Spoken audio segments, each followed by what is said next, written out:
Good evening. I'm going to call the Board of Selectmen's meeting for October 23rd, 2017 to order. As required by open meeting law, we are informing you that we will be audio taping, as well as live broadcasting this public meeting. In addition, anyone in the audience wishing to video or audio tape must notify the chairman now. Hearing no one, will you please rise and join me for the Pledge of Allegiance?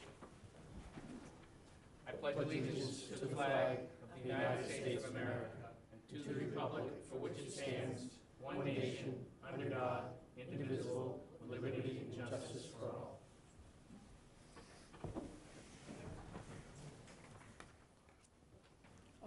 Thank you. First up on the weekly briefing, I have the pleasure of announcing our Representative Sarah Peak and our Senator Julian Sear for a legislative update. Thank you. Thank you very much, and thank you for taking us so promptly. That's terrific. It's great to be here. I think I had a little check-in with you, maybe it was May or June. I can't remember exactly, but it's great to be back and great to be here with my colleague in government. He and I were just on the phone today strategizing about legislation and how to get some stuff moving and all of that. So shall I start with like where the home rule bills are and things, Great. since they Kick it are off, Sarah. still over in the House side? Just to refresh your recollection, in the 2015-2016 session, House Bill 3708, which was an act relative to the charter for the town of Harwich, authorizing the Board of Library Trustees to appoint all library staff, that was signed into law as Chapter 117 of the Acts of 2016. And then I kind of barged into the assessors meeting I saw on the agenda when I was checking out what time this meeting was, that they were meeting just prior to this, to give them an update on House 2636, which is an act relative to a senior exemption for the town of Harwich. Very important bill. It was filed and referred to the Committee on Revenue. They had a hearing on that on June 13th of this year, and the committee is still reviewing it. And I guess one of the benefits of these check-ins with you is it sparks in my mind, I better call that chairman and find out why he hasn't moved my bill for Harwich. So I have a call into him, but did speak to his staff. I said, is there a problem? Or they said, no, it was just kind of the summer, and then we're just sort of back for the fall. There's no real problems. We haven't had an executive session, or we haven't moved any bills out either via polling or by an executive session to move them along. But I anticipate that we'll be moving that along and get it over to the Senate for their action. I think most of us were together back in July at Saquatucket Harbor with the Lieutenant Governor when she came down and happily didn't fall into the drink, even though she was wearing platform shoes that day on the very wobbly floating pier.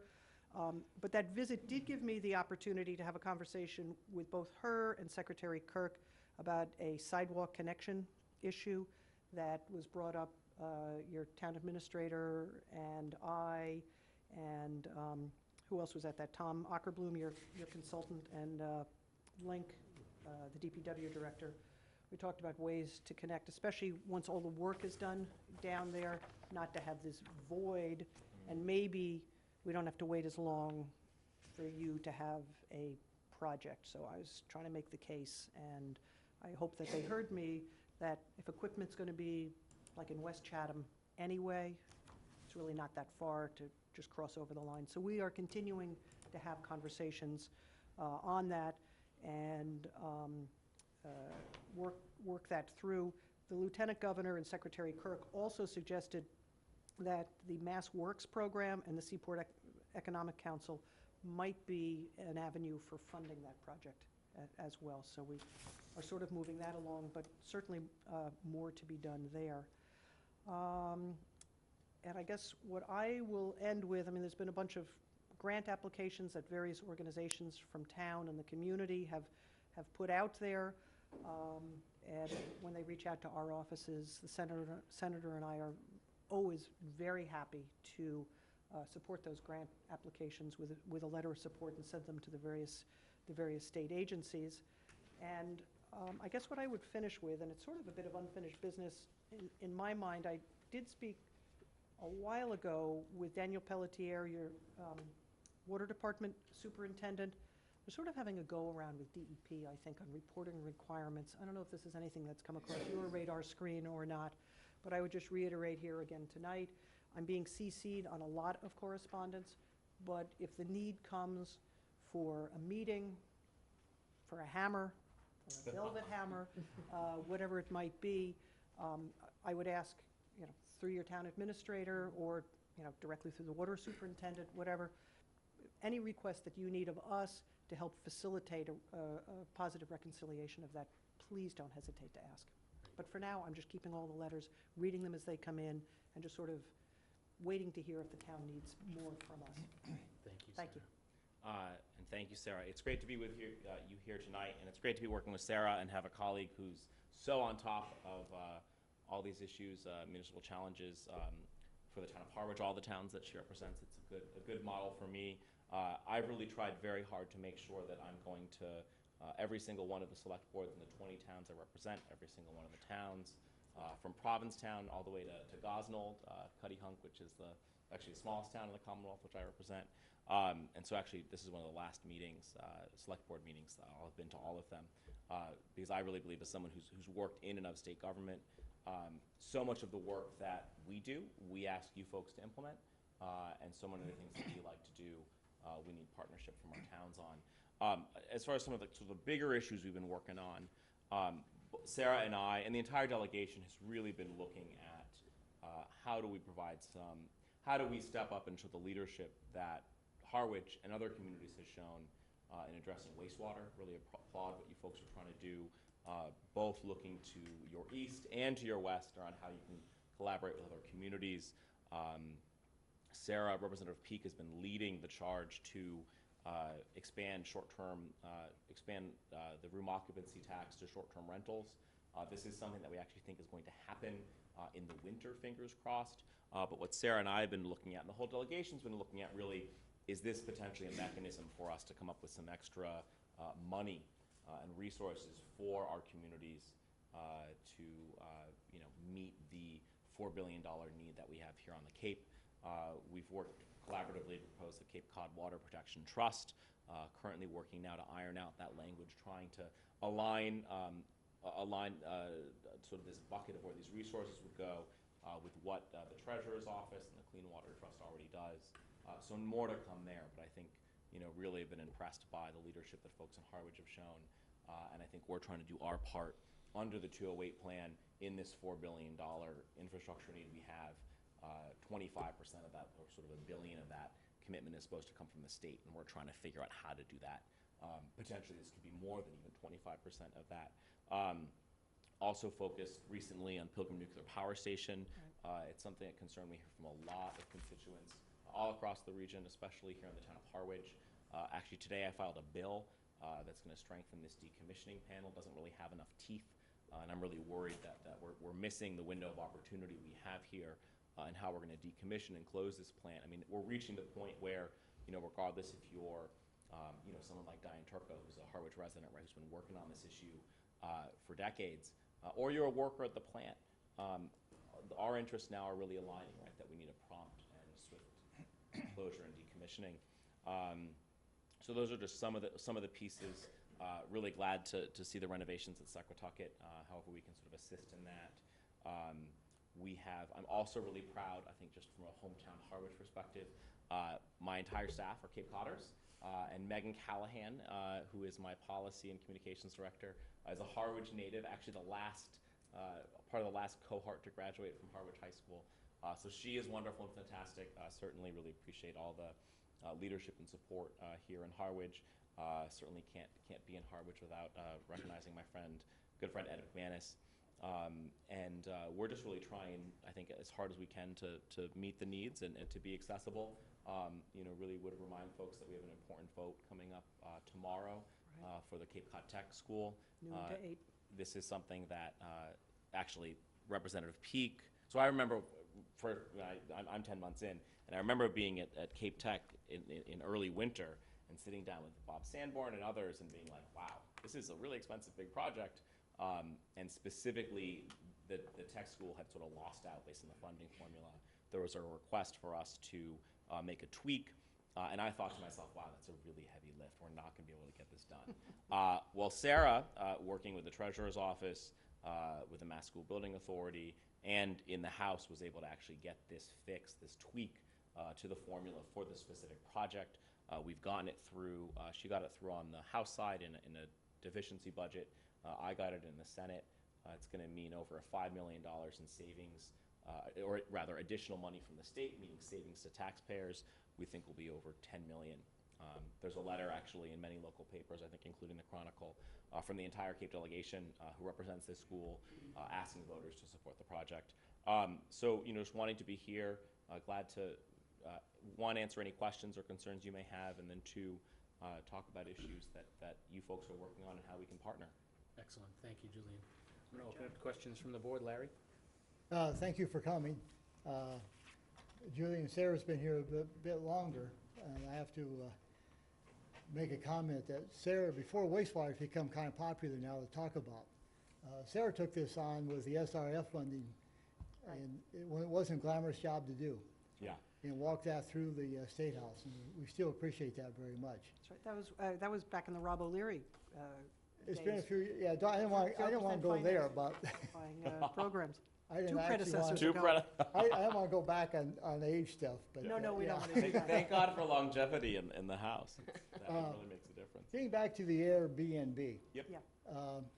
Yeah. As a board, we've had some reservations about that, but I do like the idea of devoting some of that to wastewater. I guess that bill is still in draft, and we were told last week at the wastewater collaborative, that what we see now, we probably won't come out that way. But as I read it now, they've cut the number of days from 80-some days to less than 31, so it's applicable to the Cape. Right.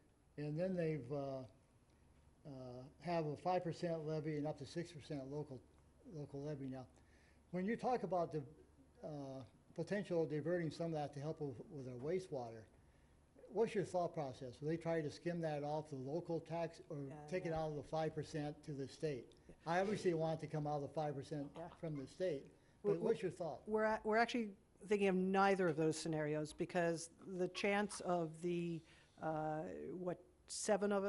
of us who collectively represent the Cape and Islands being able to get a piece of the state's share that would equal $1 billion over the next 20 years is probably slim to none, just to be realistic about it.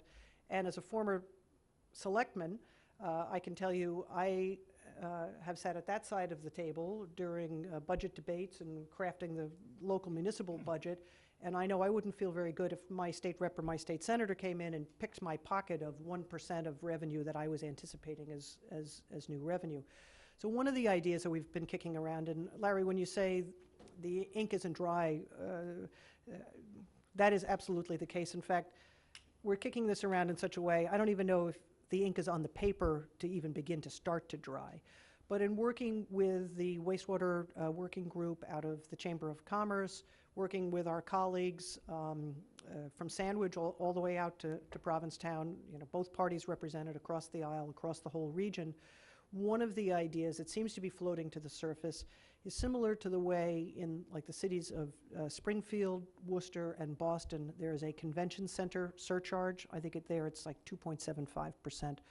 We would look at, and I'm in favor of it being a local opt-in, to enable a community to opt in to collect an extra 2% from those overnight visitors that would go into this wastewater trust, with the idea being, with the enough participating communities and enough money going into there, the trust would have the full faith and credit of borrowing of the state. They would be able to bond and be able to offer no interest monies to communities that still had capital projects on the hook.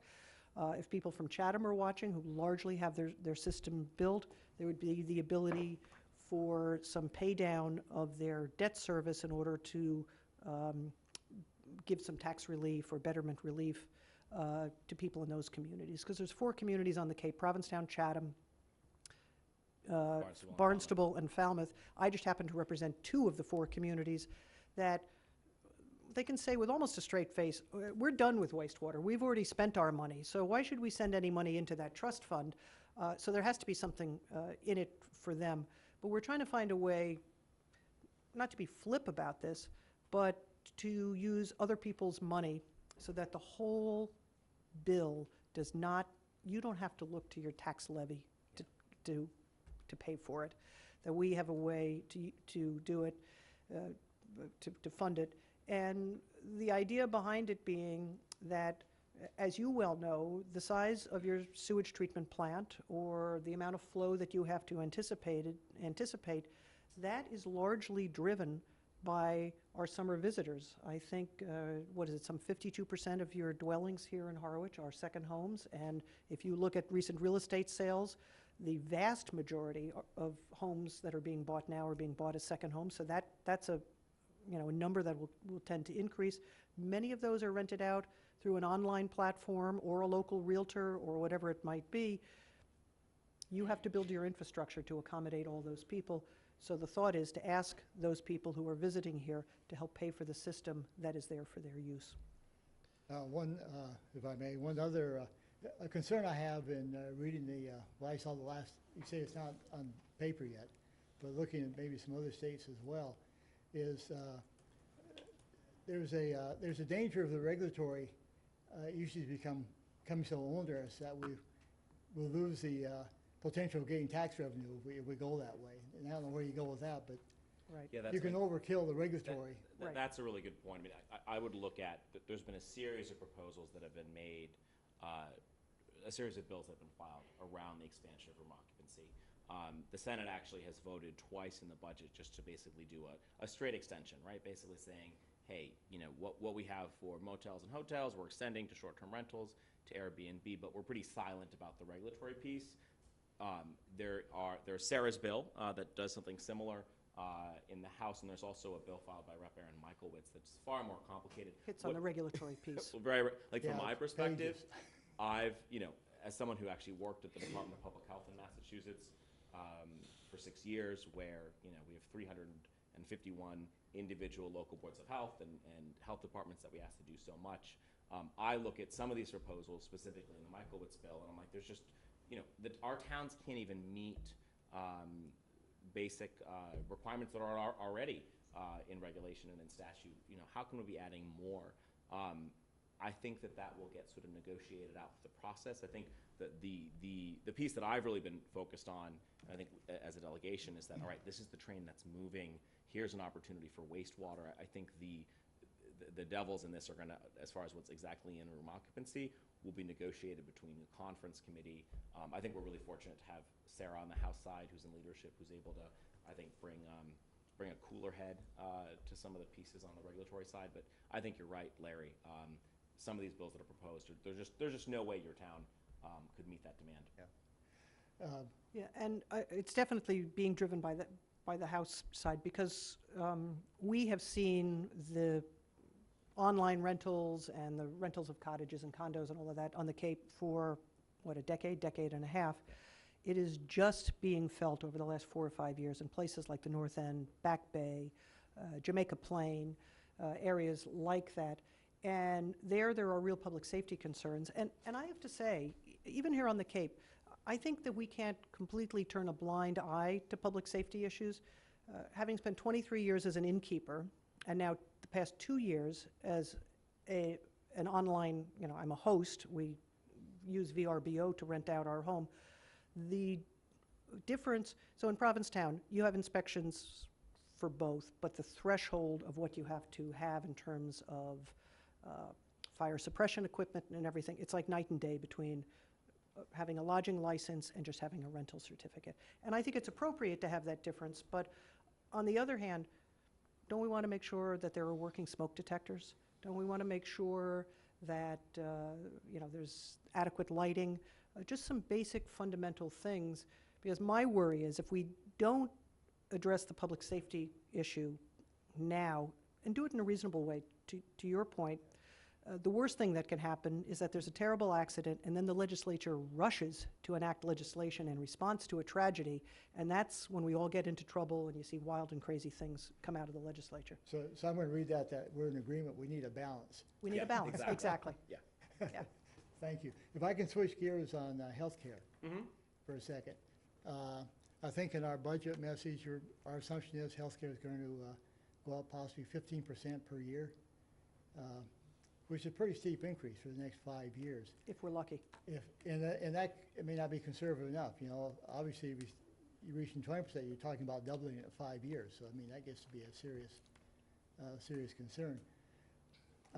Couple issues we have in Harwich is one is how do we best collect ambulance fees?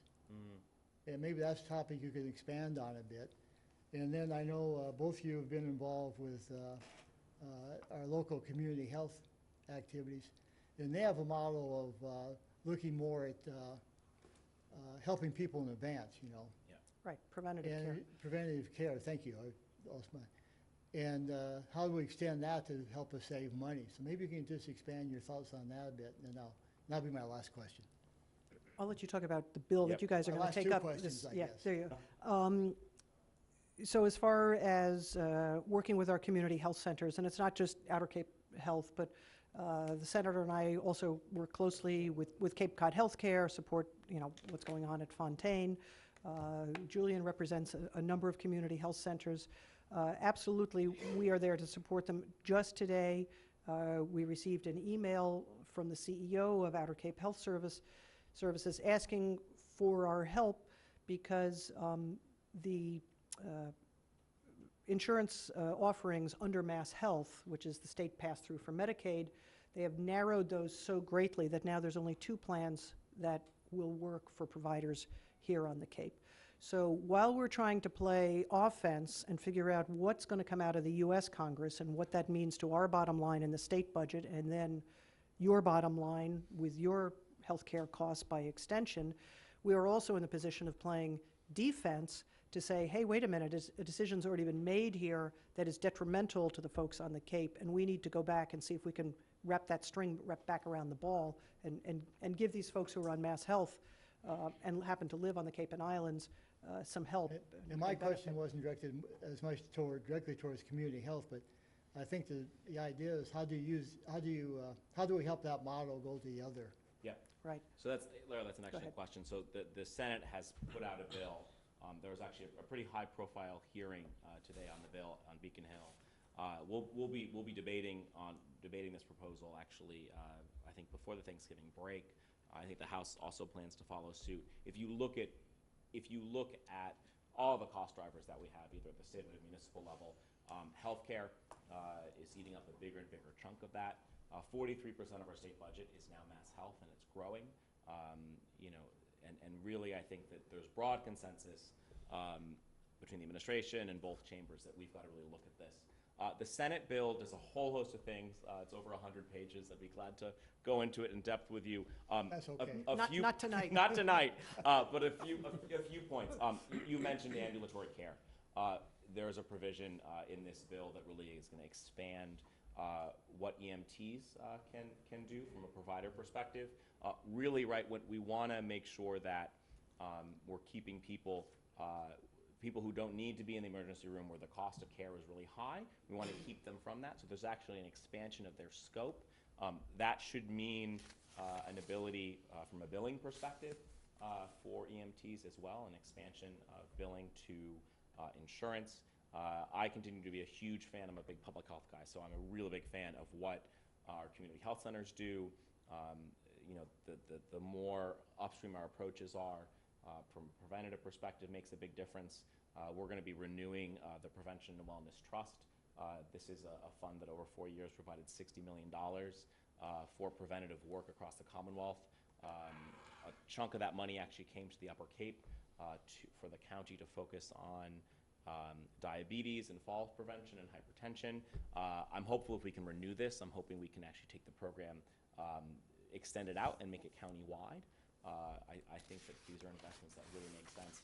And there's a whole host of other pieces that are in here. Essentially, a big component of this is relating to something that's called provider price variation. Basically, different hospitals are reimbursed at different rates depending on the quality of care and the cost of that care. There's a big debate between community hospitals and sort of the leading hospitals in Boston about who gets reimbursed what. Here on the Cape and actually in the Berkshires, we also have a higher reimbursement rate because it just costs more to run a hospital on a peninsula than it does in the city. I think there's talk about having some exemptions actually for the Cape Cod healthcare system and the Berkshire system as well, given some, and there's some precedent from this as well. So big, complicated, sticky stuff. I think, though, that I'm really hopeful, especially the expansion of scope that we're going to be seeing for EMTs and others, I think will make a difference and may provide an additional revenue source for fire rescue for EMTs. Thank you. Thank you. Julie?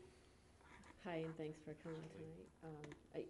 Playing off of a couple questions Larry has posed, I have some concerns that they interrelate. So we know our healthcare plans overall as employees, whether we're talking for the town or, if you're working in a private business, are costing more and more, and I know you guys know that very well.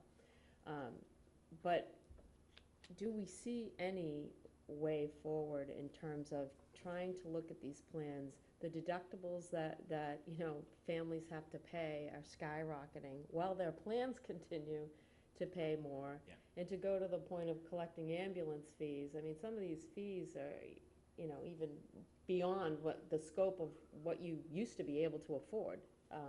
So I have, concerns about how we do that on a town basis, is be able to collect these fees that are clearly due, but are bigger burdens and hardships on families supposedly making a decent wage. So there's that piece, and I say all that because it also goes back and plays into the tax that we're talking about in terms of the Airbnb tax. So I'm wondering if in the bill, and I know that it sounds like it's in very early stages, but has it ever been considered to exempt primary homeowners? Because as you know, it's very difficult to keep families down here. And I know a lot of people who do just that to be able to stay. And so I think that we really have to look at how that bill is flexible in the sense that we are taxing our overall systems, our infrastructure with the increase in visitors, et cetera. I understand all that, and I support that portion because it's very real. But we also have such a housing problem on the Cape, and we have people who want to stay, who can't, who have to leave. And then we have families willing to go above and beyond to be able to stay. And some can say, well, they're just looking to make a buck. Some are. But I don't believe that's true for the average primary homeowner. And again, going to the regulatory portion of that, I get that puts another layer on there of how do you weed that out and any kind of fraud. So I respect that there's an issue there. I also think that the regulatory portion is difficult because you're going to get some people who will play by the rules and some people who won't. So my primary concern is the impact that will have on our primary homeowners, not second homeowners. Well, I do view the bill as a real property tax relief bill, because if you had, let's pick a conservative number, $250,000 of new revenue flowing into the community, that's $250,000. As you get into towns where there's a higher percentage of second homes, a town like Provincetown, they're expecting excess of $1 million of new revenue. They're looking at about $500,000 in Brewster. We're talking about some significant cash here, and we know there's many competing needs. Wastewater is just one of them. What do you do for local affordable housing? I know the senior exemption, you voted at town meeting to pick up that tab yourself out of your general fund. So to the degree there is a new revenue source available, that can either provide some real property tax relief, not only for primary homeowners, but second homeowners as well, because everybody pays real estate taxes if you own property in town. And that helps in the end of the day with affordability, because the Airbnb tax, room occupancy tax, whatever you'd like to call it, that is not paid by the homeowner. That is paid by the guest who is visiting. So to the degree the visiting guest pays into the room occupancy tax, and then that, I think you're at 4% now, 4% of what's collected flows back to the town, and that is an additional source of revenue. I think that it does help all homeowners, primary homeowners as well as secondary homeowners. There have been some ideas, to your point, Julie, kicked around to provide maybe like a 2-week, if you're just renting on a casual basis, that you wouldn't have to collect the tax from people. There have been people that have been pushing to exempt people who rent their primary residence. You know, to your point, some people rent out their primary residence, and it's a significant amount of money, and it is a way to earn a living.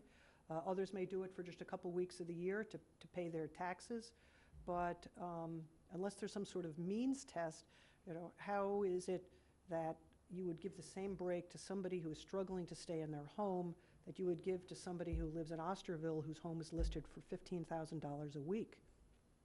Do you want to exempt them from having to collect the tax? That's, these are some of the issues we wrestle with in trying to think about fairness and creating a tool that is really designed to help our communities and drive revenue to you to help the community, but not harm people either. Yeah. I think Sarah makes a really good point around, you know, that we're both really focused on, you know, how do we provide some level of property tax relief. I mean, you know, in all honesty, right, our communities do have a lower property tax rate than elsewhere in the state, which makes our job a little harder when you're talking to budget writers. But I think what a lot of folks fail to realize, and what we all know because we live here, is that, you know, so many of the people who are living in our town are living on fixed incomes, or, you know, because of the part-time work. Complete escalation, you know, this idiosyncratic economy, but this complete, you know, escalation of property values here. You know, we may be land rich, you may be land rich, but that doesn't mean you have fluid assets. And so I think we've been really trying to focus on that. You know, to the healthcare piece, there's another provision in the Senate bill that actually would allow people to buy into the mass health system, which we think might be another option, especially for here on the Cape, right, where you don't have a lot of big employers who are providing their, you know, sort of buying into their own health insurance plans, you know, and it's a real burden. You know, I was talking to my parents the other day. The amount of money they spend on their health insurance is, you know, and they're just kind of below, you know, they're 61, 62. I mean, it's an obscene amount of money. And, you know, and they're relatively healthy, thank God. But I think on the housing piece, you know, we are really at a critical moment, and I think you all know this. Part of the reason I think the delegation and I've been really focused on getting this wastewater stream is if we can get a stream of revenue to you folks to help out with this wastewater, and we can move forward on wastewater, that's really going to change what we're able to provide for our communities. How we've been developing in our communities post-war on is fundamentally not aligned with sort of how our communities have been indigenously structured, right? You know, 1 acre, 2 acre zoning with a house and a Title V septic system is really bad for our environment, and it also doesn't look like, you know, that's not what Harwich Port looks like. That's not what Hyannis and Osterville and Provincetown and Chatham, that's not the built environment. And so I think wastewater is a real key to that. I think we have to have development in certain places, and especially mixed-use development. You know, the Cape Cod Commission, I don't know if you've seen this housing report that's come out. You know, we need more than 26,000 units, new units. You know, and we're going to get to part of that. You know, accessory dwelling units and other things are part of the way. But, you know, we've got to really be honest about the need for mixed multi-family development. And I think that, you know, if folks want, you know, yes, certainly people who look like me and my generation to be here, you know, I see people that I grew up with, I look at my cohort, and more of us are moving home or want to move home, but we're only able to do that because our families have a foothold here. Right. And, you know, I think that is, and especially in a community like Harwich, which, you know, comparatively to elsewhere, you know, to further out, which has just become profoundly unaffordable, I think there's some real things we can do here to keep, you know, to keep families here.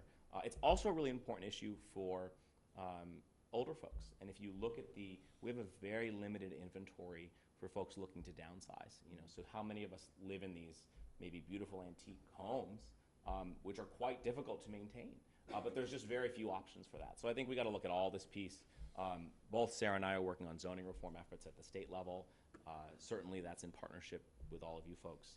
But I think the housing piece is, you know, if we don't, we haven't gotten this right, and if we don't get this right in the next few years, I don't really know how we have this is a sustainable peninsula.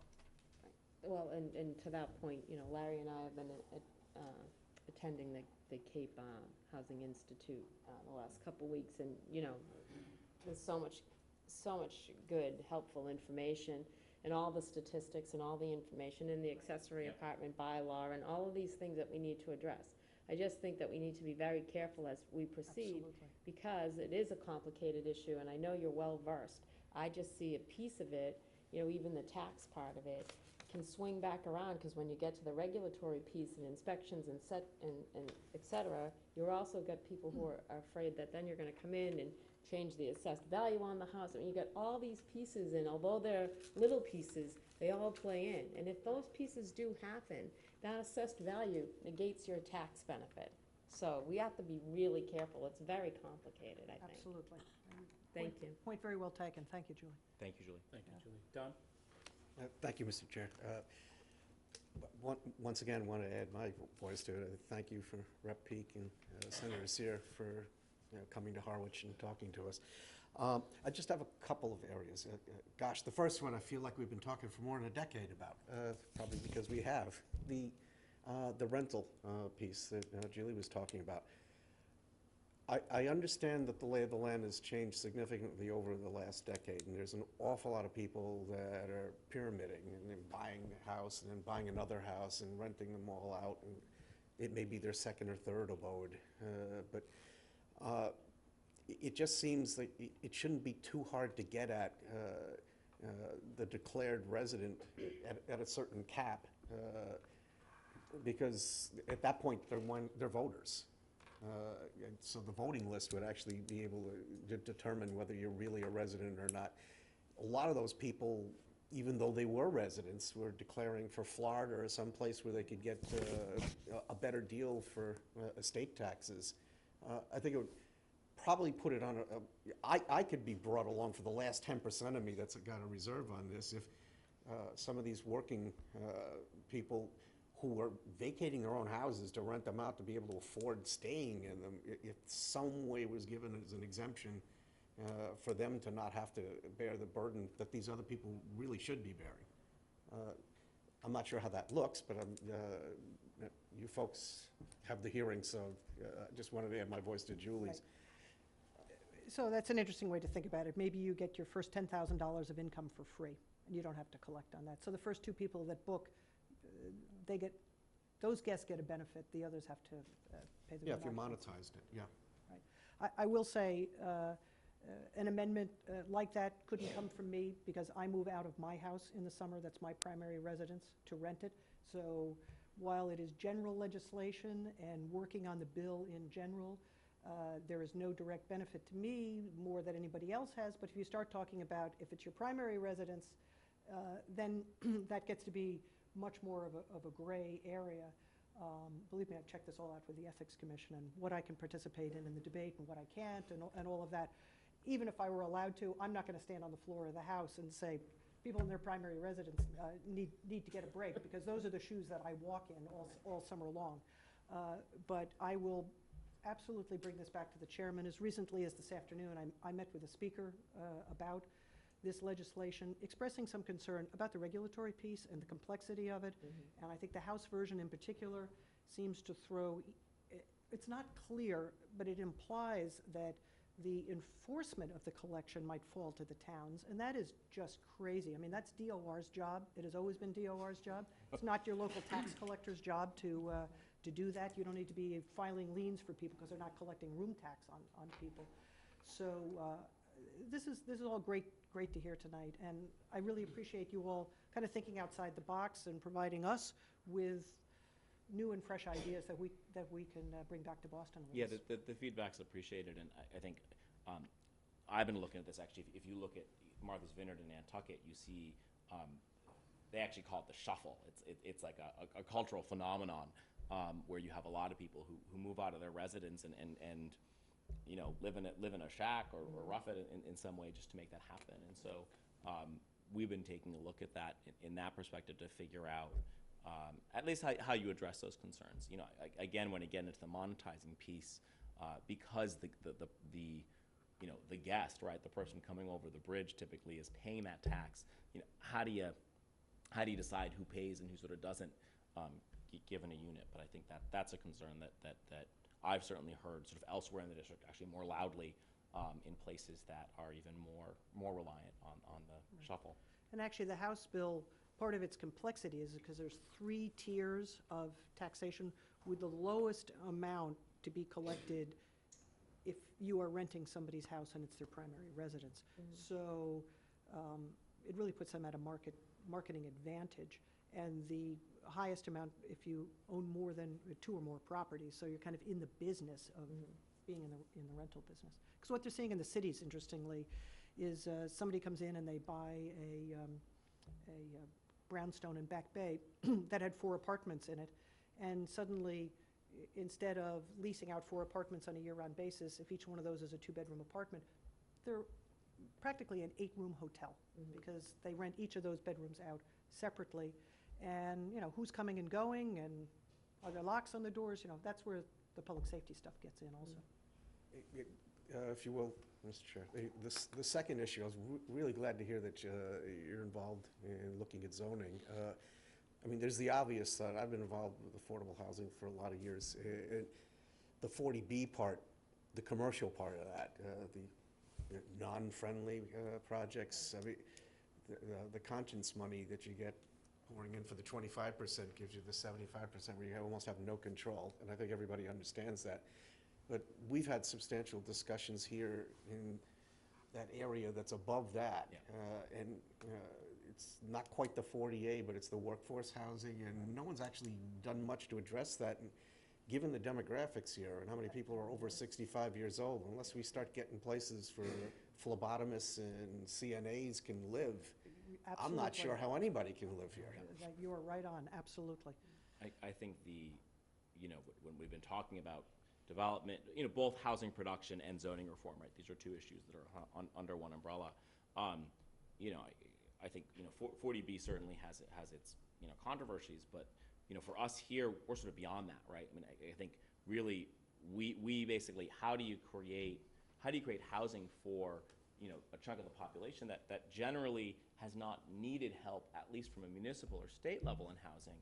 I want to acknowledge that from a housing policy, there's a long tradition in this country of helping middle class folks with housing production, in a post-war perspective. Some people were left out of that, but at the state and local level, we're really facing that. And here, where you have frankly this out of whack real estate market with so many forces that are external to your community, how do you go about doing that? And this is, I think, the piece why both of us feel that zoning reform is so important. Sarah is the lead sponsor of a bill in the House. I'm the Senate chair of the Joint Committee on Community Development and Small Business. This is the panel where a number of zoning bills, including one of the big zoning reform bill, has gone.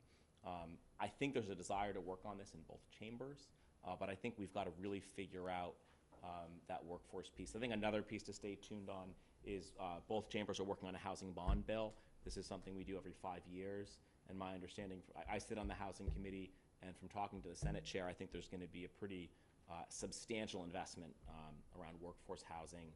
I was talking to him, and I think he's like, oh, well, it'll go up to like 110, 120% of AMI. The challenge for us is we need that going up to 140, 50, 100, or 200%. Right. So lots of work to do there, but I think this is critical. There are a lot of people of an age that, like, and I'm one of them, where if Dad hadn't gotten a VA loan coming out, that we wouldn't have been in the middle class. Yeah. Right, So- right. And, as we're looking, so our first meeting, I'm part of the House zoning working group, so we're bringing all the stakeholders together. And the first stakeholder meeting we have is Tuesday next week, and it is with the MMA. So it'll be interesting to talk with them. I'm sure that at the annual meeting and other times when they're down here on the Cape, they have heard, Jonathan Roberts, I'm sure he's heard that what our housing situation is here.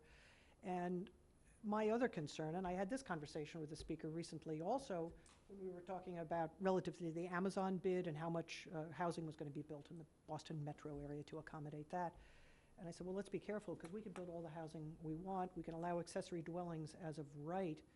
But how do we ensure that the people that I think all of us in this room have in mind who we want to see in that housing or in that accessory dwelling or in that density bonus are actually the people who are living there? You drive through the new Seaport District, new apartment buildings going up all the time. Half of them, they're sold out. but half of them are empty because it's foreign investors who have bought them. It's not helping with the Boston housing crisis. We build you know, new houses here all the time. I see in my hometown old family homesteads turning into 3 and 4 condo units. There's not one year-round person that lives there. So we have to be certain that if we're offering density bonuses and accessory dwellings as of right, and all of those things that look good, that that accessory dwelling doesn't become just another Airbnb rental. And that's the challenge. And how you do that without tying the homeowner's hands with deed restrictions that affect the value of the house over the long run, because I'm sure your dad getting the VA loan, it was also helpful that that house appreciated in price and is the nest egg for many, many people. So stay tuned, more to come. We'll try not to mess it up. We're going to try to be very careful. Have a lot of faith. Chris, do you have any questions or anything you want to add? Actually, just more some observations. I'm not in the policy side, if you would, but we are trying to go forward with a housing trust. I have done some homework, and it seems like a housing trust makes a lot of sense. So I know there's some legislation that allows us to piggyback on that.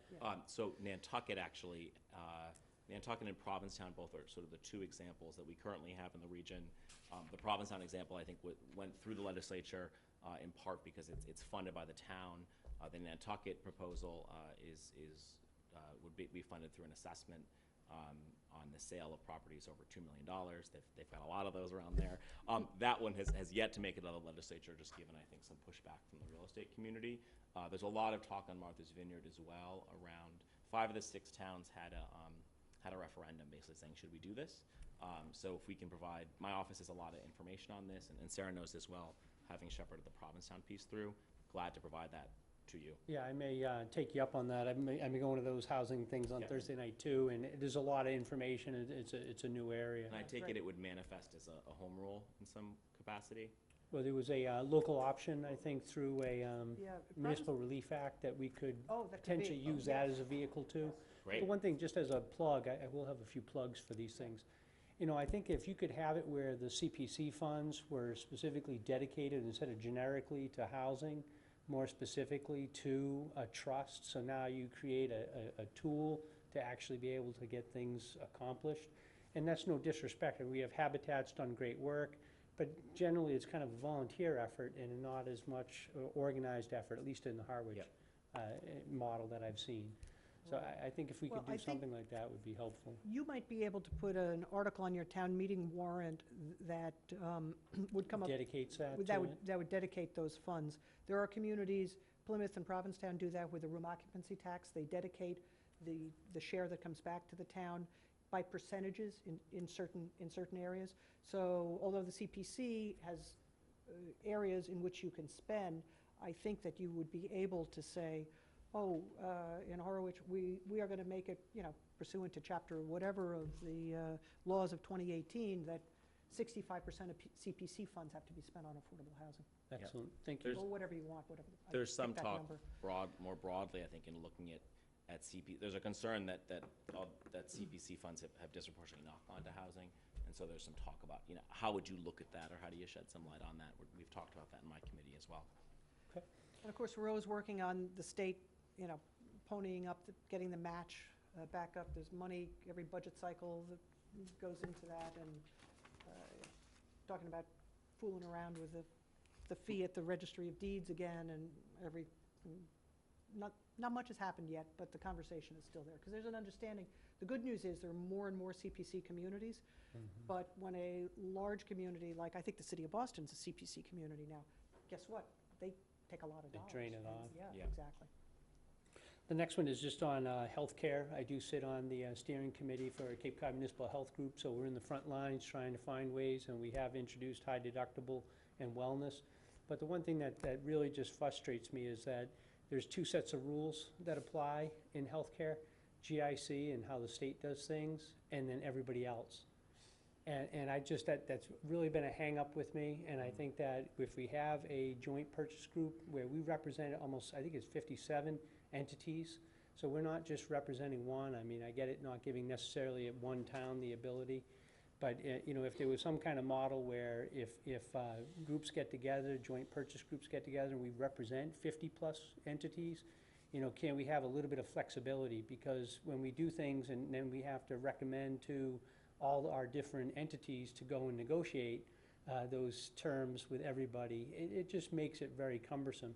And I actually, honestly think that there should be almost like a patient's bill of rights where a town has to have, or an entity has to have, basic coverage elements. And, how do we make sure that towns that want to just shortcut people aren't allowed to do that? Well, towns in the GIC are not allowed to do that, because the programs that are offered for communities that are in the GIC are the exact same menu of programs that the senator and I get to select from, that your state trooper that you see out on Route 6 selects from, that somebody that works in the DA's office, all of that. So there is a guarantee that there are good, viable programs that are offered. I think at the time that we passed the GIC legislation to extend it to all communities, really the driving force behind that was to offer all 351 cities and towns the opportunity to participate. You increase the wellness pool and you increase the pool of people there. That would help stabilize costs for those communities. And Barnstable County, quite honestly, is an outlier in this. That you have kept your own purchasing consortium and are continuing along in that way. I guess I'm curious to understand if the plans are competitive with the GIC plans. You talk about a 15% increase. Yes, our premiums and co-pays have gone up as well. But when we were in Brewster, Tim Whalen made the pitch to the Brewster Board of Selectmen. He receives, when he was a state trooper, he had his health insurance through GIC. And he continues today as a state rep to have his for the GIC. And he made a pretty strong pitch to the Brewster Board of Selectmen to at least take a look at the plan and see what the offerings are.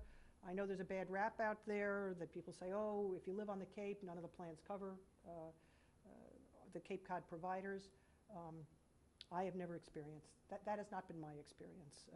Whether it's a general practitioner or a specialist, I've always been able to find a physician with several choices of physicians and practices and that kind of thing. I won't protract this too long, but just at least in my experience, I have looked at GIC in comparison to other groups, the Maya group and certainly Cape Cod Municipal Health Group, and I think that our groups tend to be more competitive and offer a better program than GIC.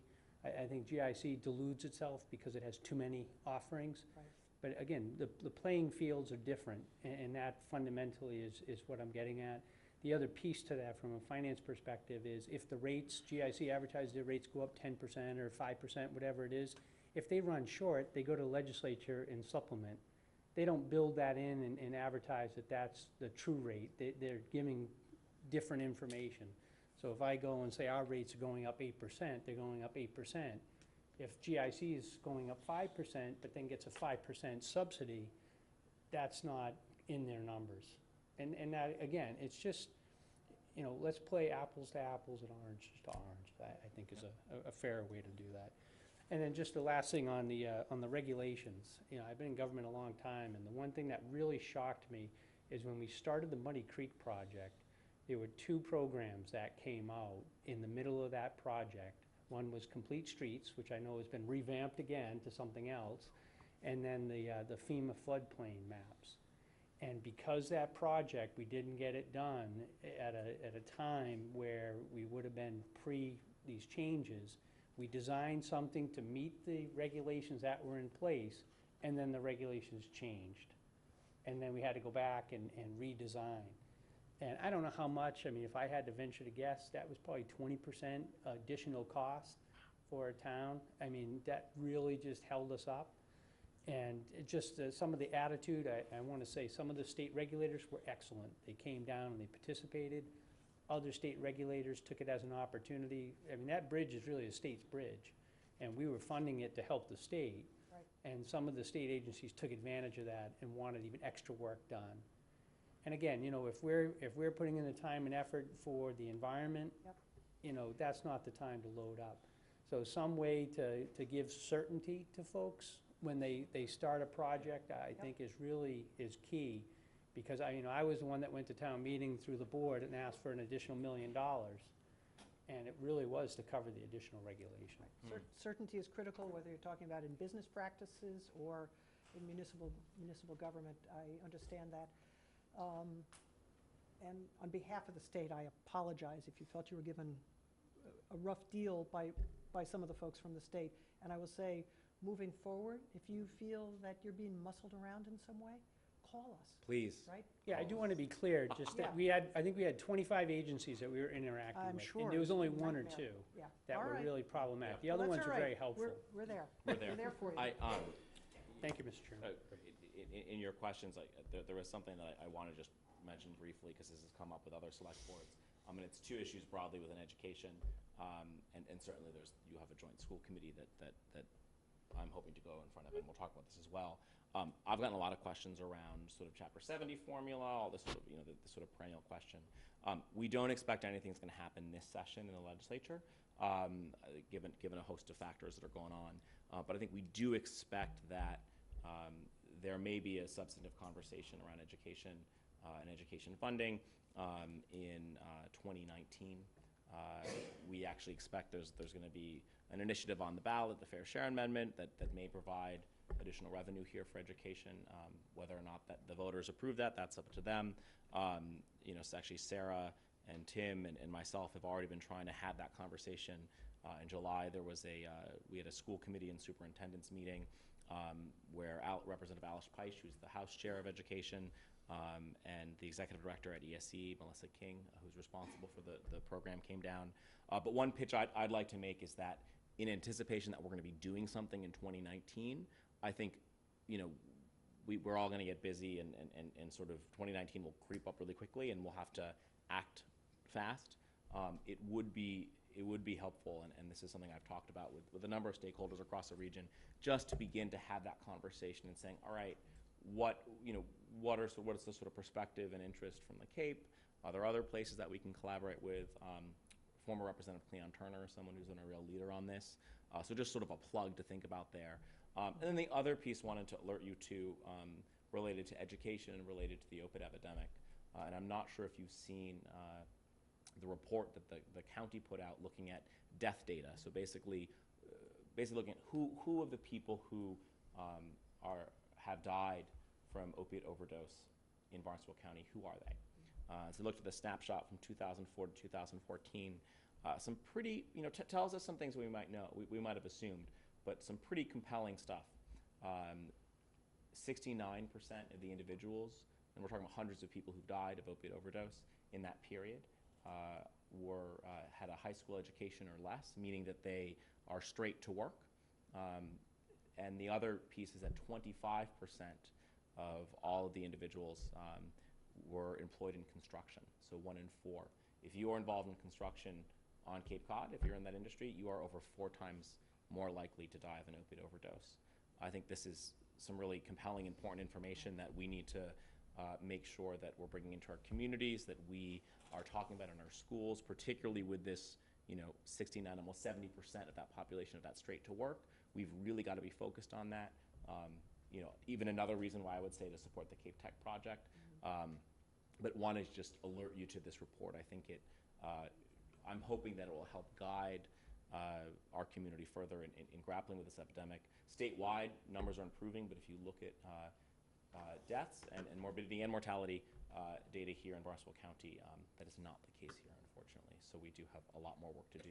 I'm intending to go and present this information with the county before the various school committees, including Monomoy. But I just wanted to raise it because I think I found the data very compelling, and I think it can help guide our work moving forward. Thank you. Thank you both for all you do for the town of Harwich and for being so available. Thank you for giving It's us our so much pleasure. time. Yes. Have a great evening. Thank you. So under weekly briefing,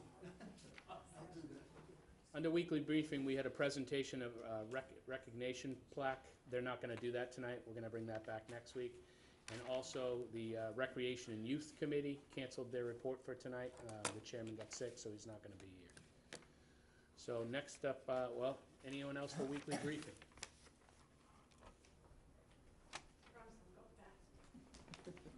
I'm just reminding you that the Halloween party is scheduled for October 31st at 4:30 at the community center.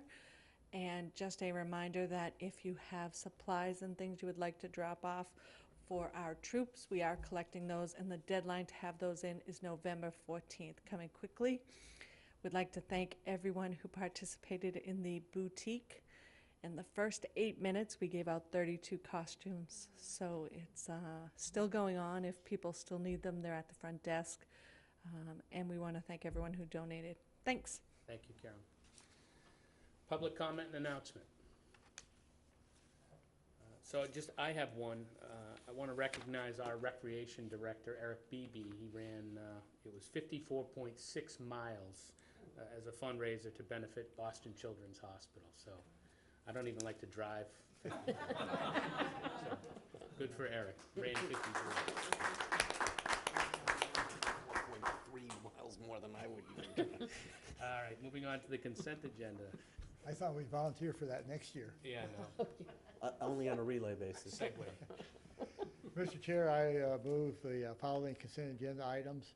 A, approve the minutes for October 2nd, 2017 regular meeting, and for the October 10th, 2017 regular meeting.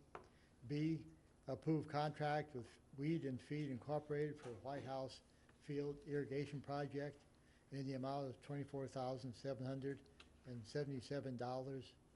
C, confirm appointment of Dean Damon as Greenskeeper 1. And D, vote to sign acknowledgement of completion of responsibilities regarding Ginger Plum Lane betterment. Second. Moved and seconded to approve the consent agenda as read. Any discussion? All in favor? Aye. Aye, thank you. Next up, public hearings and presentations. We have the annual meeting with the Selectmen Golf Committee. Good evening, Clem. Thank you, Mike, and Select Board. Everybody got my transmission as far as report content's concerned, and for the public's sake, too, I tried to keep it brief. Addressing your points for discussion as far as attendance is concerned, I'm pleased to report that roughly, if you average it out, we have about 85% attendance throughout the year, which I think is commendable. For one reason or another, you can expect one person, perhaps out of the 7, not to be there. It just seems to work out that way. As far as the swearing in is concerned, of course, we have 100% compliance there. And there's nothing like a little nudge to get 100% compliance as far as state ethics is concerned. We had a couple of people that thought they had gone through the process, and as you know, because of the 2-year renewal, I thought I did that. So in any event, that is up to date. As far as posting agendas and minutes are concerned, those are also up to date, I'm pleased to report. So in the review of 2017, I suppose to the uninitiated, summer is summer, and it seems to go by very quickly, that's for sure. But this year we had an inordinate amount of rain, and yet the impact on our overall performance at the golf course was minimal. Thanks to Roman Greer, and I cited him and his staff, and Sean Fernandez for their fine work. Our staffing needs have accumulated to a point where I think we really have a very efficient operation in place. The reaction from the public and the feedback that we get as far as reviewing, and we've done that with real data, both members and the public at large are very pleased with the product they are enjoying. Also, I think in terms of membership, because we have annual fee players that pay a membership fee, if you will, significantly, we had a new demographic that we included, and basically these are younger adults of the 22 to 30-year-old segment, which is extremely critical to our growth. if you look at our membership numbers, going forward. And another strong suit is also our junior membership component, and the activities that Roman Greer and his staff have engaged in have helped to promote that. It's been enormously successful.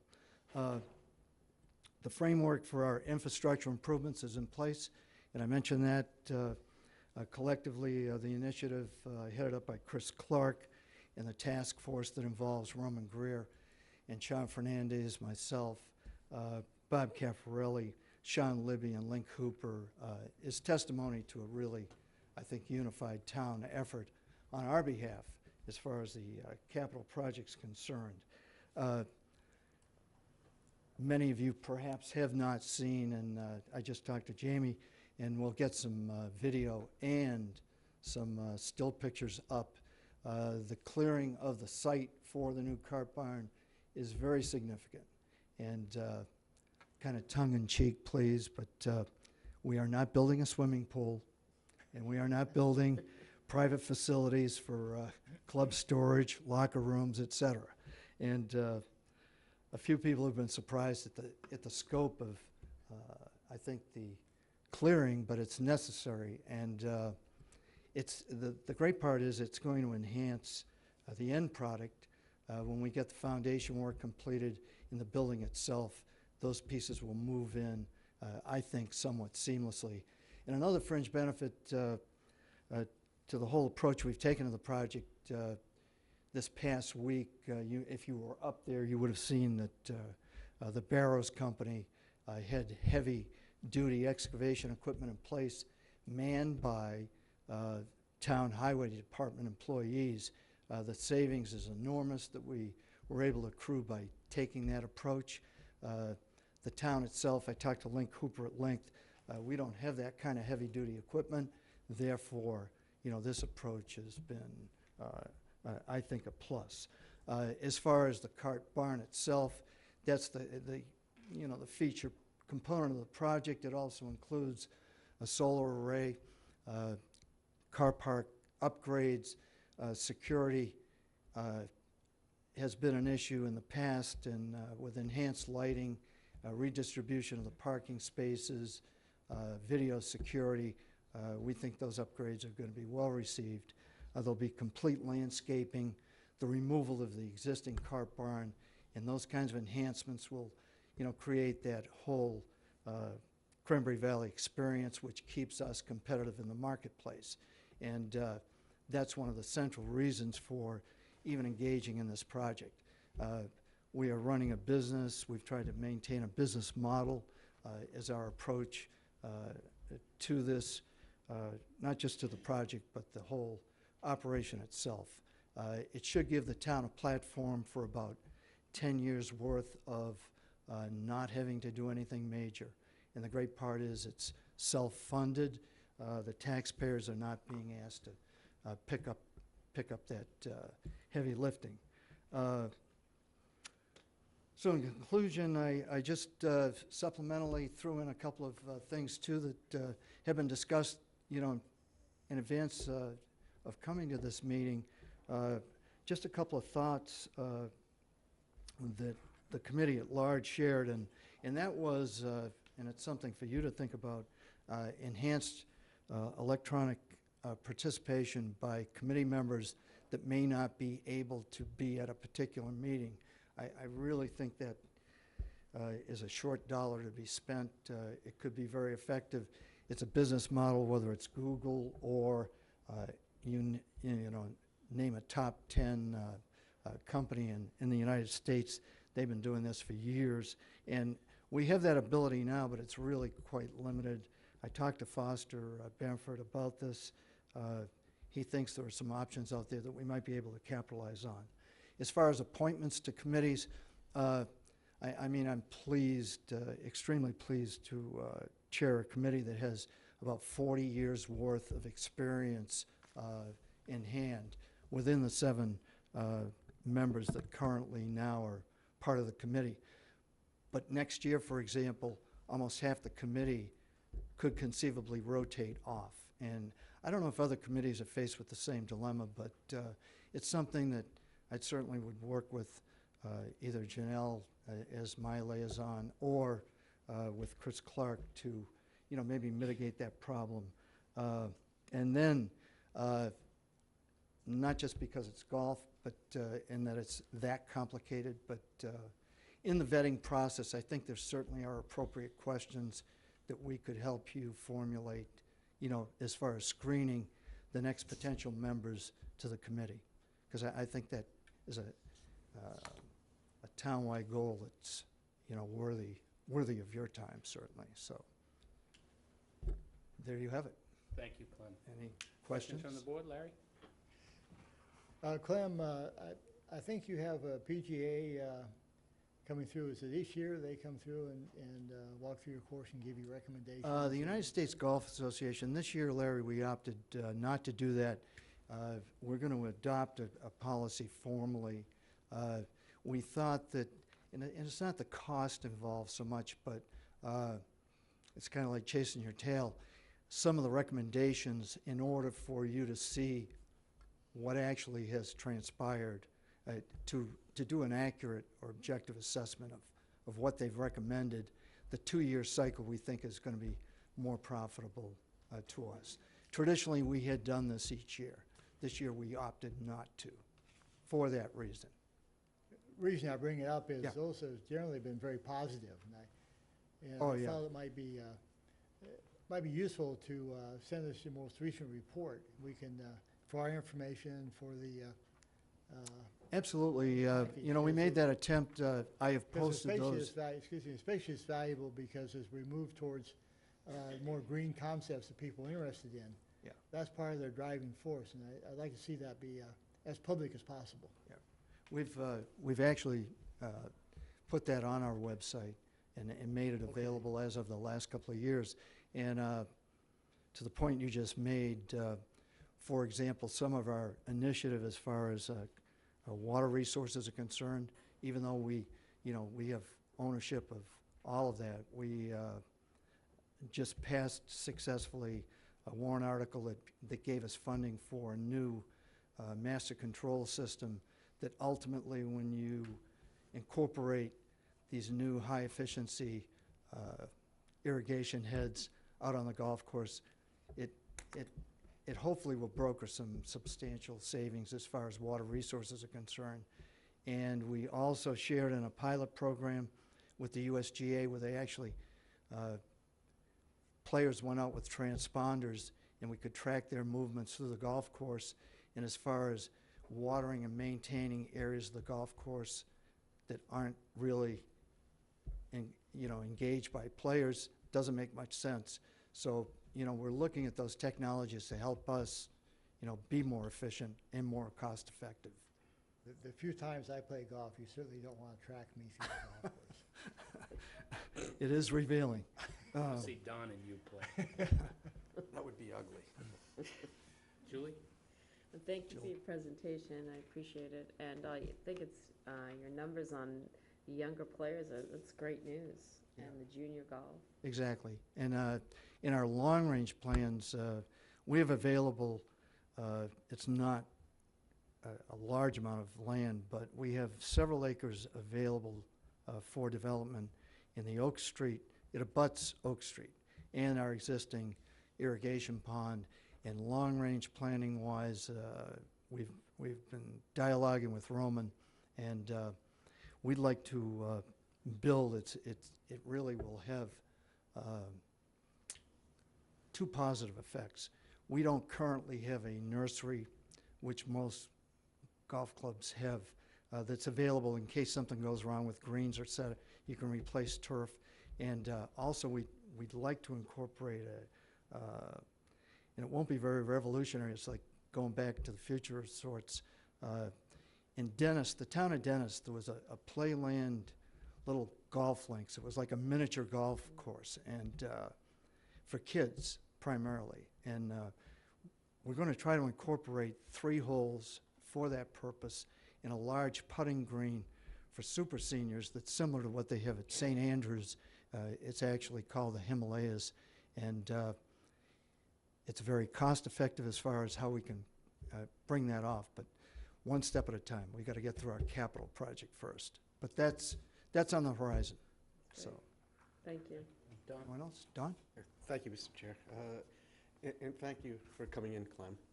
Appreciate it. As to your last point, I don't want to get involved with playing any of the younger players because I'd probably get taken in a fair Yes. game. You have in here about sequencing of appointments, and I just want to assure you that you're one of the committees where everything is staggered out the way it's supposed to be. The charter specifies that it Yeah. has to be staggered terms. You get 7 members, you have a 2-2-3, there is no majority ever that should be getting appointed in a given year. The next one is the largest year, which is 3 out of the 7. Yeah, I went to the town clerk's office, and I wanted to have that information in hand based on what she told me. Potentially, the expiration dates for Mr. Kingsbury, Mr. Williams, and Mr. Wheeler are 2018. And I only pointed out because some of those were appointments, where someone resigned, without advance notice, and that kind of threw off that sequencing. But, I can double check that.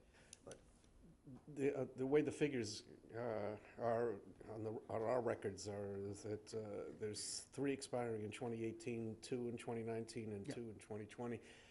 The only assurance I can give you is that on the interview committee, and we've been doing this virtually every week, we're not making any appointments until I can go back and historically compare the clerk's records with the front office records and assure ourselves that we haven't gotten off track here somewhere. But Yeah. it's supposed to work staggered, and Right. and that's why you have Yeah, odd that's what we numbers. thought, so and again, it could be only particular to the golf, but, Would that it were. But we are slogging our way through it. It's a massive task because there's a lot of committees involved, and some of them got off course.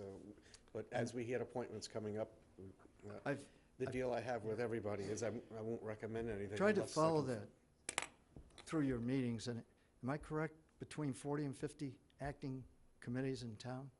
50-something, 50-something, exactly, yeah. So I know it's a challenge. yes. Okay. But I promise that you won't see that happen in the future. Thank you, Clem. Thank you, Thank you folks. for the report. So new business, Trails Committee membership discussion. I put this on after last week's annual report from the Trails Committee. They had a meeting scheduled for this week, which they didn't make a quorum on again. In looking at the structure of that committee, it went from 5 members originally to 7 members in 2005, and then in 2008, it was jumped from 7 to 9. So right now, the current membership is for 9 members. So if you go back through their minutes and go back through the last meetings, they're really not able to make a quorum. There has been some reorganization done.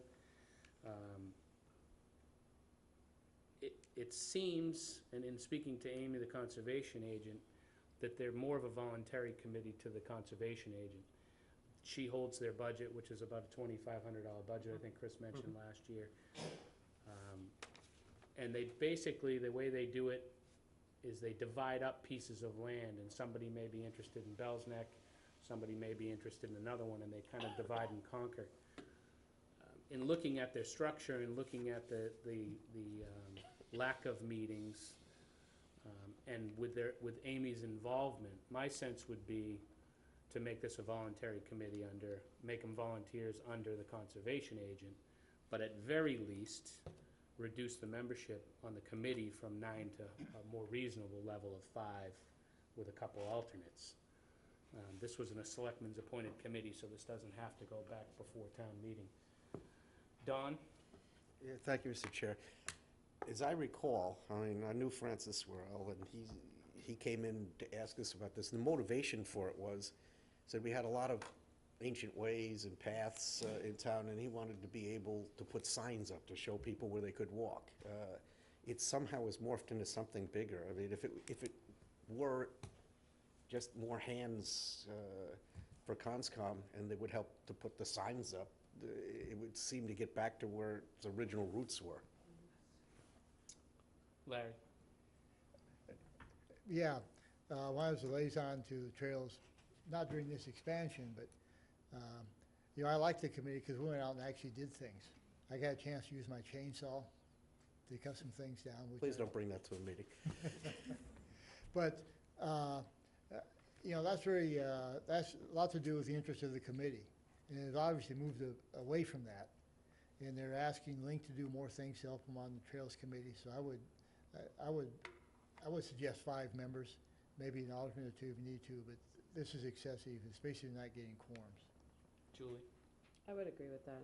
I don't think there's any reason to need 9, and if it's really more of a case of it returning to falling under conservation on a more informal basis, you know, streamlining as many committees as we can, I think makes sense.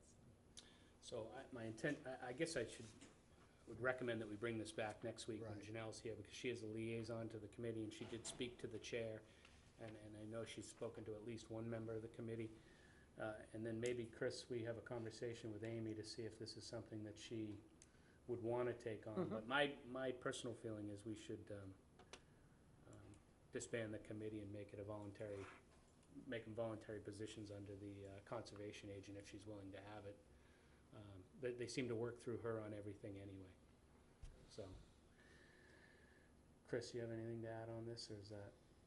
No, I think it's a good observation. I think in other communities that I've worked, I mean, it's nice to have people on the ground that walk the trails and can feed back information to us. But I think that having a formal committee for people that just like to volunteer to be in the woods, you know, it seems like it may be something that was worthwhile of consideration. So if it pleases the board, I'll have a conversation with Amy this week through Chris, and Janelle can add her 2 cents next week, and maybe we can make a decision. Okay. Next up, clarification on property line between the cultural center, the old middle school, and the elementary school. I also put this on. I was approached by the Little League. This is the second or third year in a row, and they asked about putting a well in for irrigating the fields. Last year, when this was brought forward, I was told that it was property of Monomoy Regional School System, and that it was in the regional agreement. The regional agreement is in the packet tonight, and unless I am missing it, there's nothing in there about bounds. I went to school at both schools, and the Harwich Elementary School was clearly defined by the court, the basketball court and the playground, and the middle school was the rest. It seems to be divided by the wastewater system that splits the school. I don't know, and really this is on here for the board to give Chris some direction, but I personally would like an answer as to who the fields belong to, and if they belong to the town of Harwich and not the school system, then we should be leasing them to the Little League, or Eric Beebe, our rec director, should be in charge of those. So, if anyone has anything to add, Larry? Run that by me again. Right now, they're being leased by the school. Right now, it seems the school has taken ownership of those fields, and they're leasing them to Little League. And as a result of that, they're unable to dig a well that they want. And we could allow that. I'm just trying to understand So- the issue.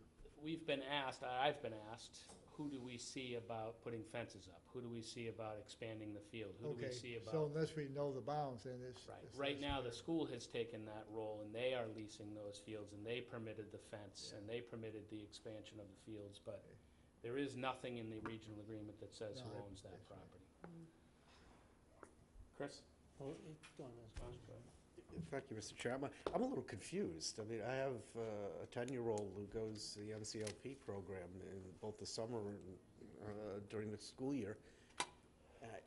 Ann had said on a number of occasions they had wanted to use that field. And if Monomoy truly had asserted jurisdiction, I'm not sure why they were told, oh, you can't because we can't offer them to you as fields. Plus which, I mean, going back to way back when the playground was built in the 90s, I'm unaware of any Harwich Elementary School baseball team that we field. I mean, when that got split off, I can't understand how anyone would claim that that was part of the newly defined elementary school. So you think that they're the town of Harwich? I think it was town of Harwich, yeah. Chris? Yeah, I just wanted to, I think there's two things. Number one, when I first started, I think literally my first couple months on the job, we had a discussion with, at least I had a discussion with the superintendent, and I was asked by the board, it was considering doing the cultural center as a housing development, and we were asked administratively to put together a plan of what makes sense. So we put together a plan of what consists of the middle school at the time, the cultural center now, and what's still school property. And that because the housing project never went forward, then that issue never got addressed. So they did formally, the school obviously formally sent us a letter saying that we now give you the middle school as a town asset, but we never did ever finalize really that step of, well, what does that constitute? So I think that there is an opportunity to get a better boundary line, if you would. The second, when we were going through in terms of the operation and we looked at potentially taking the septic system and maybe getting rid of the advanced technology one that we have and switching to because it's not as much flow, switching to a traditional septic system, that septic system does go out onto those ball fields. So I think it does make some sense that if we continue, which we do, or partner with the school on that septic system, there has to be some kind of easement or something that would give access, that if we ever did want to take away the advanced system and just put in a septic system, that would be probably more cost effective, but it's very expensive and the field would have to be significantly expanded. So we would have at least the need to go onto that property and be able to do that. But, if the board wants, we could certainly, we can have the surveyor draw something that reflects where that boundary line would be. And I think we should revisit and settle, the question of, let's make sure we know who owns what. I think when the town was gonna sell that building, at least my sense, Larry was on the board at the time, that it wanted to retain as much of the property as it could for itself. So that's why we drew that line as kind of for housing and kept that minimally. But, a lot's changed since when I started, and if now that site needs to be attached, it probably should be attached to the cultural center. Julie?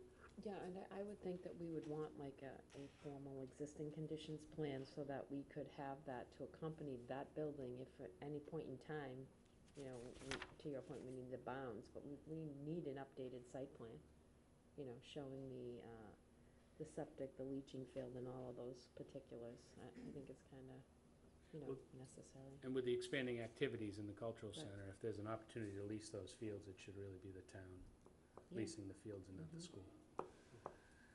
So, is it okay with the board for Chris to pursue this and Sure. identify the lines and bring it back to Yeah. us?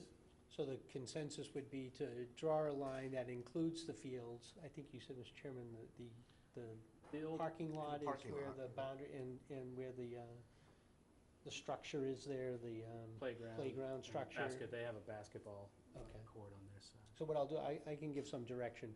We are having, our engineer is not available to me, he's having some issues. Okay. So we will try to do that as timely as we can. Thank you. Don? Just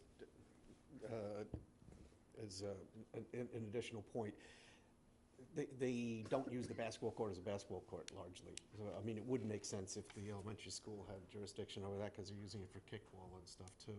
Sure. The baseball field, I'm just having a tough time getting my head around because there'd be no purpose of having it except to own it. Thank you. Next up on the new business is as per the budget warrant timeline, it calls for the capital outlay to submit a 7-year capital plan on today's date, October 23rd. So Chris, do you want to give this a start? Yes, thank you, Mr. Chairman. I would like to, I know that I was hoping that we could get out of here early tonight, but it's going to be a little bit to kind of go through. But I think this is kind of the first crack at what has been submitted, so I think it'd be worthwhile to take a few minutes to go through. We have 2 members of the Capital Outlay Committee here with us this evening, so if I misspeak or if they want to say something, more than welcome. But Rich Larios, the chair, and Chris Harlow, the vice chair, are both in attendance this evening. So if there are specific questions in regards to something, they're here to provide some assistance. And one other dignitary, we have Angela Lamatia here tonight.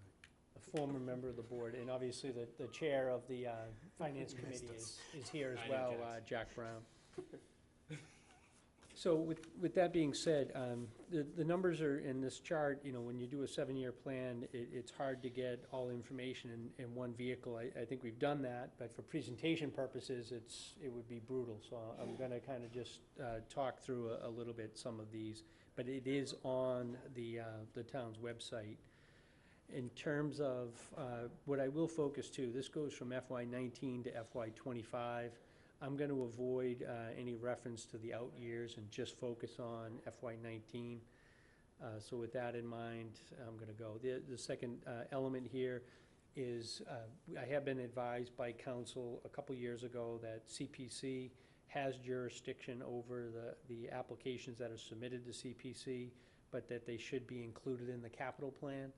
So I have asked that the committee, the Capital Outlay Committee, at least look at those and give their 2 cents in terms of what they think from whether it's part of the town infrastructure and their thoughts. So at least then if CPC does ask for their input, they have that available to them. So with that as some caveats, I'll kind of jump right in. Some of these things too are concepts. So I think that there are things for the board to think about over the next month or so. To see a final decision on these will be made in December when the final report is issued. So the first one up here, and I'm doing this alphabetically, so administration is first. We do have an application in for CPC for $2,500 to look at the Albro House. The one note that I did put on here, I think that when we do that survey of the property to see what the building needs, you know, one of the key determinations is going to be what are you going to use the building for. So right now, it's really for office use. One of the things that I think, Mr. Chairman, I don't know if you want credit for it or not, but I think it was a good idea and it was your idea, so I think credit goes where credit deserves. Maybe considering that for housing. And I think that having an assessment done, maybe at least have that as what would it take to convert that into housing if we wanted to do something in terms of affordable or veterans housing or something of that nature. So that's one of the things. That number being so small, I should also say this, capital outlay makes recommendations by charter and for things under $50,000. So where you have a reference there, that's just strictly due to charter elements. Was alluded to earlier, the next item is the Walkway reconstruction on Route 28 from Saquatucket to Harwich Port. I actually, I misremembered the number that Link Hooper had given me, but it's 250,000 is what he had, not 100,000 that I have here. One of the things that has emerged over this past summer is that we do have a commitment from MassDOT to do this work, but MassDOT has said at some point in the future, we don't know whether that's 2 years or 2 decades. So I did receive a request and think it's worthwhile to give some consideration to that with all the work being done on the harbors, it would make sense to try to create that linkage, potentially even to see if there's a grant available to match up. So we will look at that. Originally, I guess when I was thinking, I thought that would be $1 million project and kind of too far out there. But at 250,000, it's at least a more manageable number. I do also have the next item under administration, again focusing on FY19, is the demolition of the former West Harwich School on Bell's Neck. I have had an opportunity to have a discussion with Mr. Hooper. We do spend about $2,000 a year just on insurance, vacant building coverage for that building. And if there is no plans available, the concept here would be at least to demolish the building, avoid any kind of potential liability for people getting into it, and create an area and just keep the land as general municipal use, so that can be used for something when a more clear determination. Obviously, I've said on numerous occasions, I think that as we partner up with Dennis and Yarmouth, that the key pipeline into that, or one of the 2 key pipelines, will be on 28. So having that as an asset related to water recharge or a small pump station, I think does make some sense. But I think once a determination is made in the longer run, that can be decided. But I thought for discussion purposes to put that on for the board to consider. Under the cemetery, they have the Cemetery Commission has submitted a CPC application for Mount Pleasant Cemetery Gravestone, so that's conservation, so that is under $50,000. They have two items, a pet crematorium, which is a building to go with the pet. I guess it's not supposed to be called a cemetery, it's supposed to be called a burial ground, if I remember that. Yeah, I think that was right. I think it was burial ground is what we heard at the meeting the other day, our burial facility. Yes. And then the unit itself, to do that, to actually do the cremation, and this is, I think it was any animal under 140 pounds, so we're talking about smaller dogs and others, so we're not getting into the horse cremation business or anything of that nature. So the building was valued at $486,000 and $91,000, or almost $92,000 for the unit. In both cases, Carol has worked with Robin, and we can do that by selling, by the revenue that we would generate from providing that service that would be offset the cost. So the idea is to make this so it's revenue neutral, so there would be no impact to the taxpayers. Something else to consider, the $486,000 is a little bit of a steep price. If there was another facility that could be utilized to do that, then we could potentially see if we could avoid that cost or renovate another facility if that was something that made some sense. On the community center, they have a request in for computer replacements, fairly small dollars, $15,000. And then basement construction for public record storage, that is also a CPC application. And historic, I think the Historic Commission did vote in favor of that project, pursuing that project. On conservation, there's two projects listed here for 19. Preservation of the Judah Eldridge property. We had given some consideration to using that as a water recharge site. As a result of some of the discussions after that, there was another effort to see if it would be a site for conservation land. And there was a presentation made to the Real Estate and Open Space to consider that, and that was favorably received by Real Estate and Open Space. So this brings us up. One of the issues there is a lot of issues with the title. So taking it by eminent domain for conservation and hence open space would clear up the title and put that into, I think that is part of the Six Ponds area, so it is an area of environmental sensitivity. There's also Harwich Conservation Trust has an interest in partnering with the town again for a conservation restriction over 15 acres at the Cornelius Pond property. And this would be just for a conservation restriction, very similar to what we did with Marini property over by the Muddy Creek area. Under engineering, just two projects. One is we still need to come into compliance, although it's been delayed. Municipal surface drainage and improvements, that's $25,000. And then the Pleasant Lake Ave crossing lights, the flashing lights for safe pedestrian crossing, there's another request. I think that actually came through, geez, I'm missing the name of the committee. Committee. Bikeways Committee, thank you, Mr. Chairman. Through the Bikeways Committee.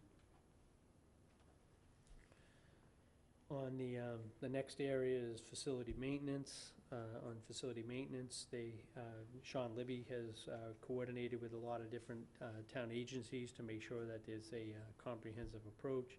So he has basically 4 projects that he would like to pursue this year. One, and this is what I was kind of alluding to when we had the green communities discussion, that he would like to update and replace the town's energy management system for all the HVAC in the organizations. That's $140,000. I think based upon his literature, it was $40,000 savings a year in utility costs. So that would be a cost-effective approach within 4 years, really, of payback. And then he did put under his application for CPC with the library preservation, As the board's aware, we went out to bid twice to redo, do the preservation work in the library, and the bids came in too high. So he believes that an additional appropriation of $300,000 probably would get that building accomplished based upon the bids that we had submitted. I do have a couple ideas in there. You can see I have a couple of the funding sources. So one would be to reauthorize prior authorizations. So where we have the ability, if there's any leftover money, can we reallocate it to this purpose? So if CPC doesn't have the ability to fund the full amount, we may have the ability to supplement some of that or reduce that number. And then he has, I think the committee made the request on carpet, that we get a lot of requests by various buildings to have carpet replacement. So he has tried to consolidate that.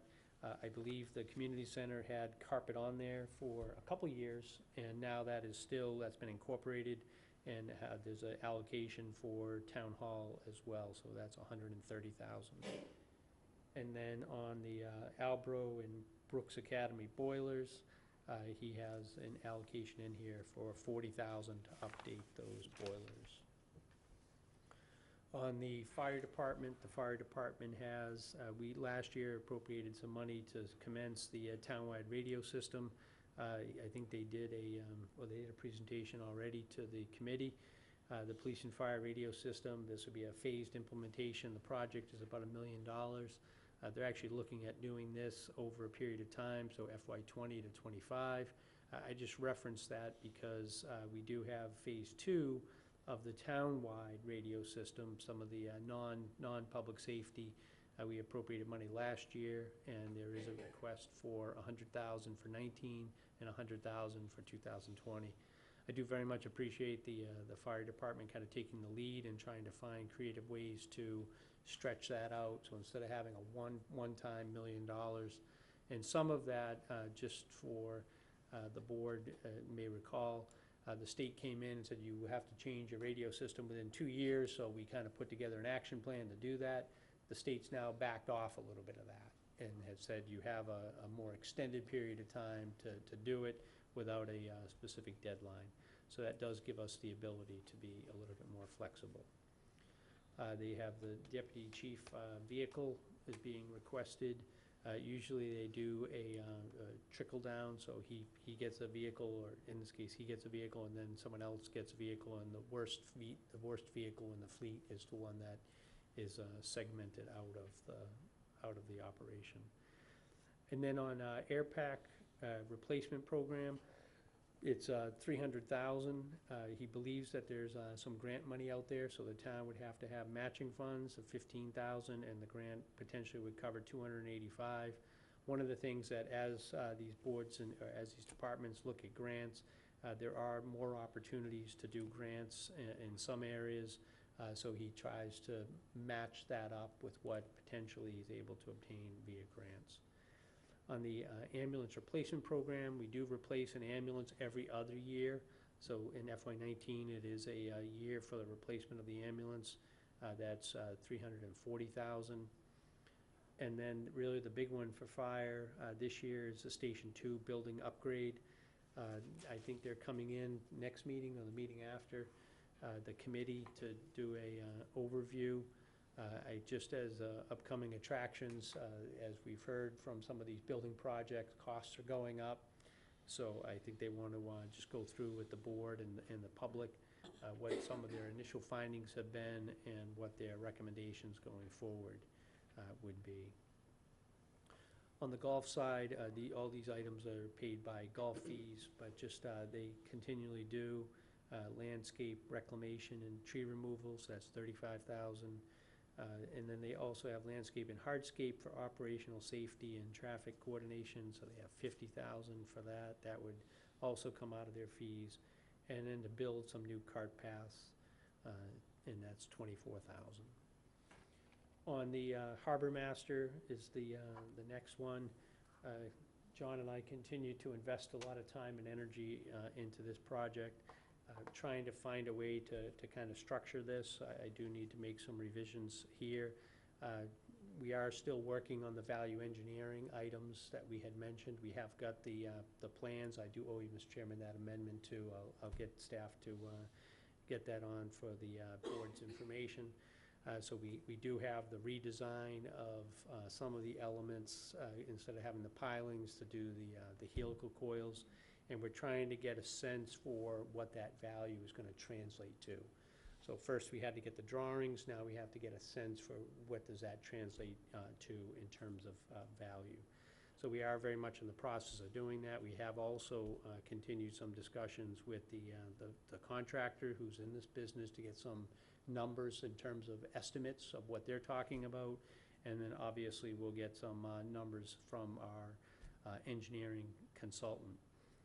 I did want to at least say that I have, or it's come to my attention, that, and I think even attending some of these meetings, there has been an interest that would the town be interested in pursuing the snack shack or a restaurant if it was strictly funded by outside parties.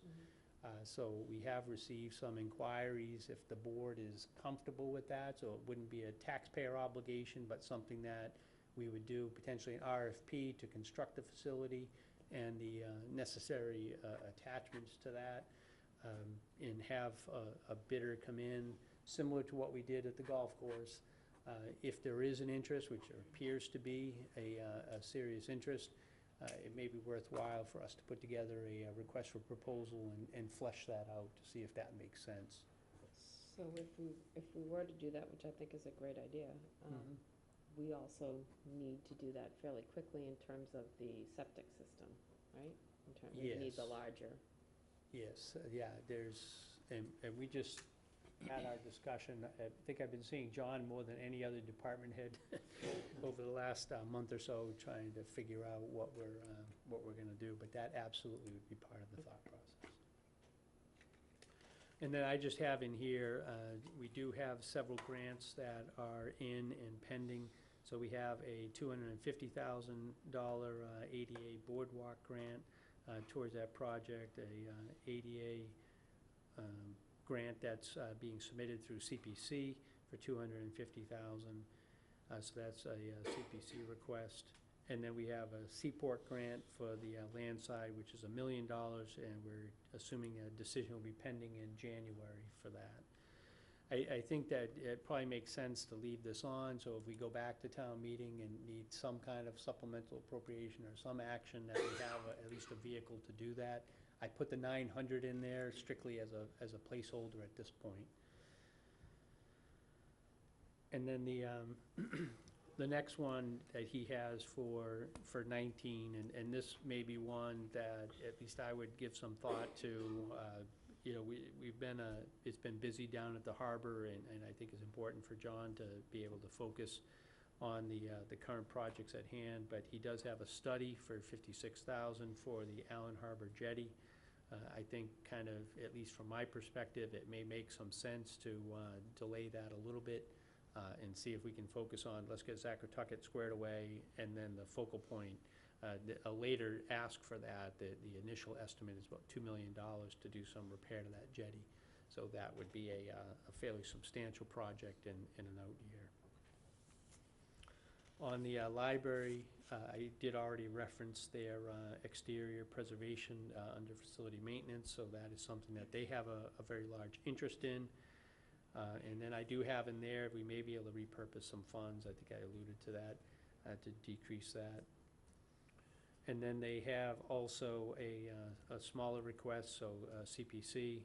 So they have both of their requests are CPC requests for digitization of the Harwich Oracle newspaper, fairly small dollars at $10,000. Under natural resources, the Hinkley Pond, I have had a chance to kind of refine this a little bit. The treatment, we had a fish kill this year on the pond, so it's not getting any better. So we did submit a CPC application for algae treatment, alum treatment to get rid of some of the hazardous algae that has resulted in the fish kill. That is still estimated at $500,000. They had asked previously for some work to be done, a similar type of stand that you see over here at Brooks Park, where they have picnic tables and something like that. When I got a estimate to do that, that number was substantially less. Originally, we were carrying $150,000 in that line item. I believe that that's, like I said, substantially less, and we would do a walkway down to the pond. So from that elevated area, be able to get down, and from conversation with Sean Libby, he's very confident that he could do both of those projects, certainly within that $75,000 allocation. So that is a CPC request under recreation submittal. And then the under natural resources, he's asking for, the natural resources director is looking for a updated vehicle, so he's looking for a Ford F-150. On planning, as the board is aware, we have the Housing Trust and Part-Time Housing Coordinator, a request for $500,000. That is directly to CPC. Police Department, you can see in the Police Department, they have quite a few items stretched out over the period of time. Their primary focus for this year is $36,000 to do a taser replacement or update of tasers. Under the Public Works, the 5-year road maintenance, we've seen this is consistent where there's been studies done that show if we dedicate about $1.4 million, we can maintain our roads. What we have done historically in this line is to have a portion of that, half of that be a debt exclusion, and the balance would come from Chapter 90 funding. So it's roughly $700,000 and $700,000. This year, the number is actually closer to $1.3 million. So the debt exclusion would be $600,000.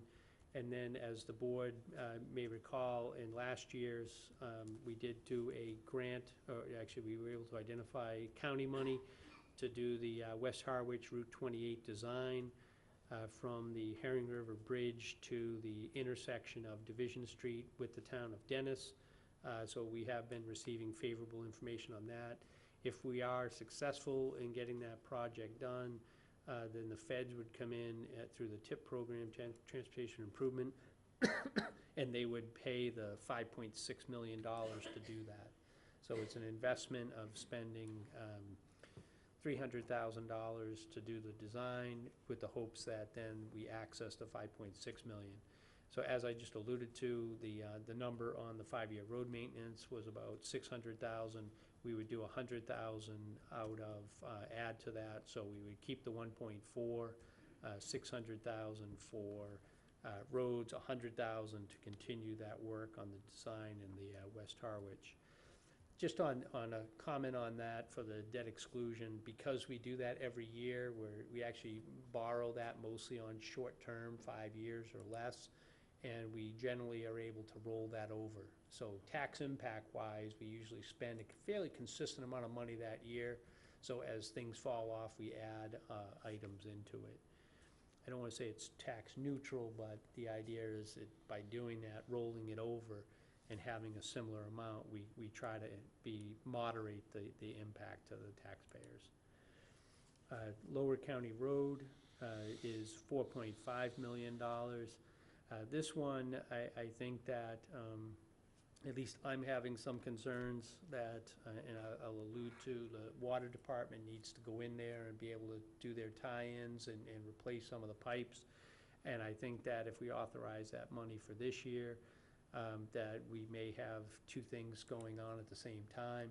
It may be better to spend a little bit of money this year to continue to maintain it, let the water department go in and get their water lines updated in that area, get all the utilities out of the way, so then a major project can be done next year. So at least that's kind of at this point where I'm kind of leaning in terms of the recommendation that I would make to the board in terms of that. So kind of do that as a phased project, the water piece first and then the reclamation second. And then DPW does have 4 vehicles that they are looking to replace on his replacement cycle. The Johnson sweeper, it's just the body itself, so it's $125,000. So a sweeper itself is well in excess of that, so it's just a part of it. On Youth and Rec, they have 3 requests that are being made for this year. They are looking for a Ford Transit passenger wagon for $35,000 to update. Their programs have been successful and they only have 1 van. So by expanding that gives them the option of having, or I think they have 2 vans now, but 1 needs to be replaced. So giving them that option, they can continue to run some successful programs, and right now they're making multiple trips to pick up kids. So by getting a slightly larger van, they may be able to kind of accommodate more kids for their programs. And then they do have a parking lot paving and overlay of $98,000 for Bank Street Beach as their request. And then under CPC, they have the Brooks Park Phase 5, which is a comprehensive lighting plan for $333,500.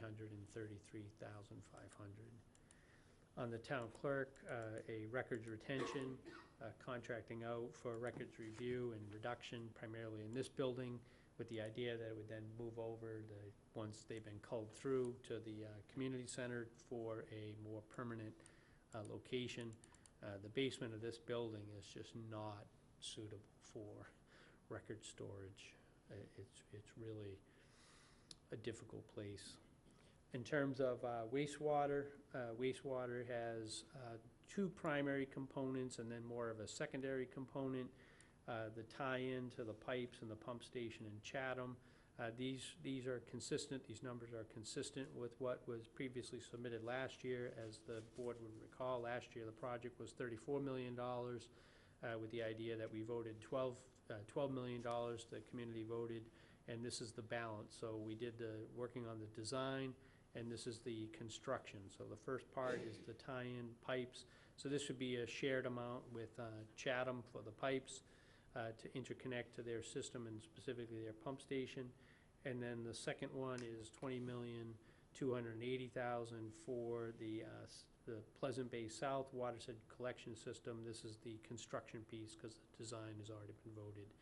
We do include in the operating budget just different services related to the Comprehensive Wastewater Management Plan, implementation services, some of the work that we've been doing with Dennis and Yarmouth. We're actually paying the consulting out of that, so it's already built into the operating budget. And then the last area is on the water department. As I alluded to, they are still in the process. I think it's probably any day now. They're waiting for an estimate for how much the work would be for doing the water line service replacement on Lower County Road. So I do have that in here as to be determined. And then they are also looking for a new water source in North Harwich. The well development, which should be done in 2020, is $3 million. $250,000 for the study and exploration.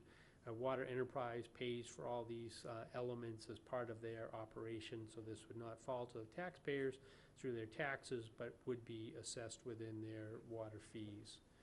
And then they are looking for an additional vehicle replacement, two units of vehicle replacements. In total, kind of going through this, the total for FY19 is $38 million, roughly $39 million. Really, the big 3 projects are wastewater, the Lower County Road, and the fire station. And one of the things, I think this is already version 5 or 6, so there'll probably be about 20 versions by the time this thing is done. So some of this is still a work in process. But just when you look at the out years, you'll notice that in 20 it's 7 million, then 4 million, 13 million, 14, 5, and 2. So in total, over that 7 years, it's 86 million. A good portion of that is really roadway money and the sewer money and the fire station 2. But wastewater is obviously a big number in that plan as we have going forward. And then just lastly, on the page 4, I have it broken down by the dollars associated by department. I have obviously not filled in the funding summary. I will, obviously as required, come up with a funding plan to fund what I think that the community can afford. So we will make recommendations based upon that. And then I have added a small column in the middle next to the charts that just show CPC. CPC for available funding. I just put in there as of 1/1/18, just to make life a little easy, of $2.2 million that they have available. Their requests, I realized as I was doing this, I made a couple errors in there. Their requests are probably closer to 3.5 million.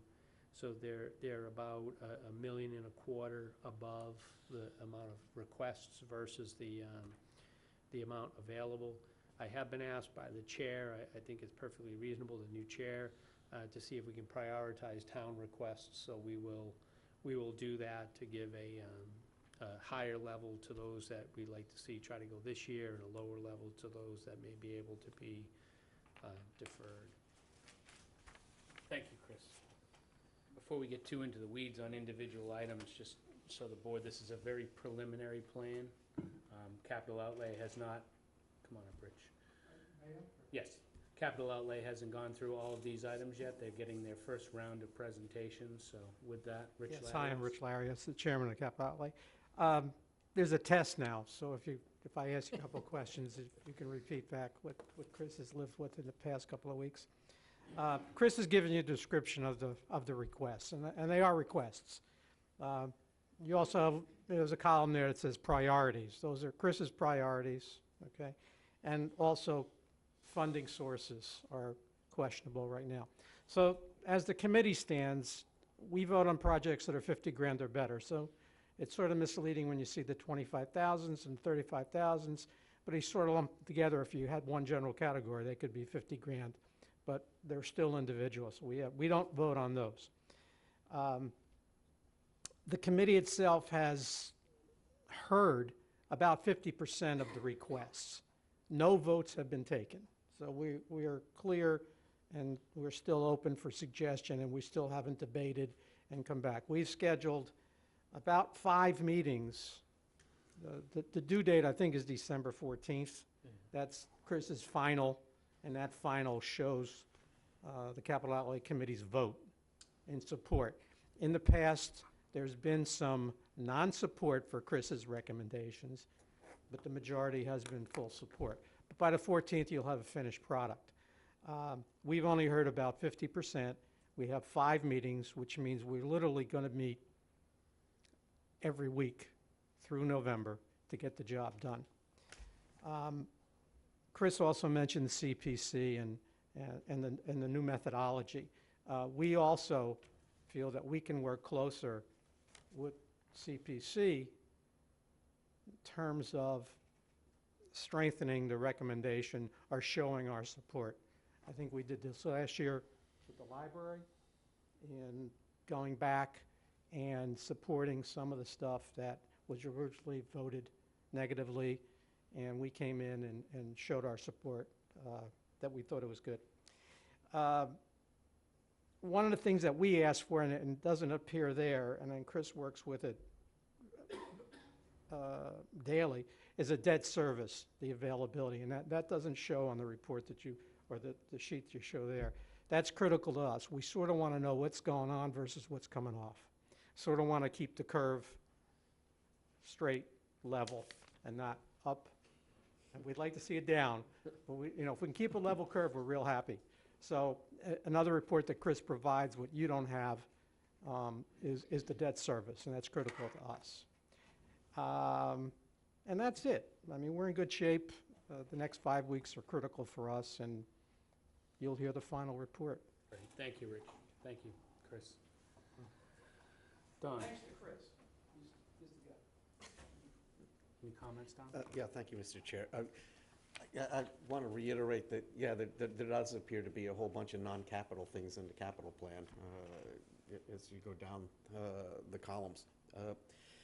I'm almost afraid to say anything about this, but the West Harwich School Building, if this is slated for when it's slated, we're in fiscal year 18.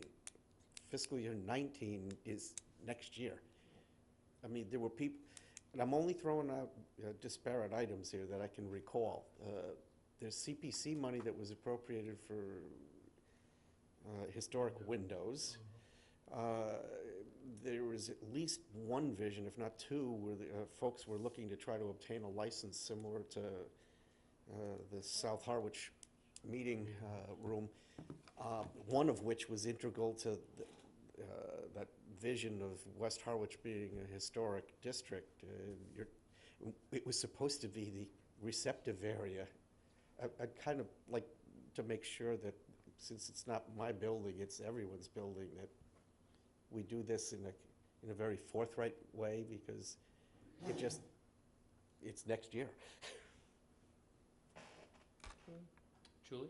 So on that, I had made a note on that too, because I don't know that even if that's what we end up doing, I don't know that we want it on this budget, because we still have to go through a whole historic demo delay process and all of that, depending on what the outcome of Don's points are. So we probably could, table this till FY '20.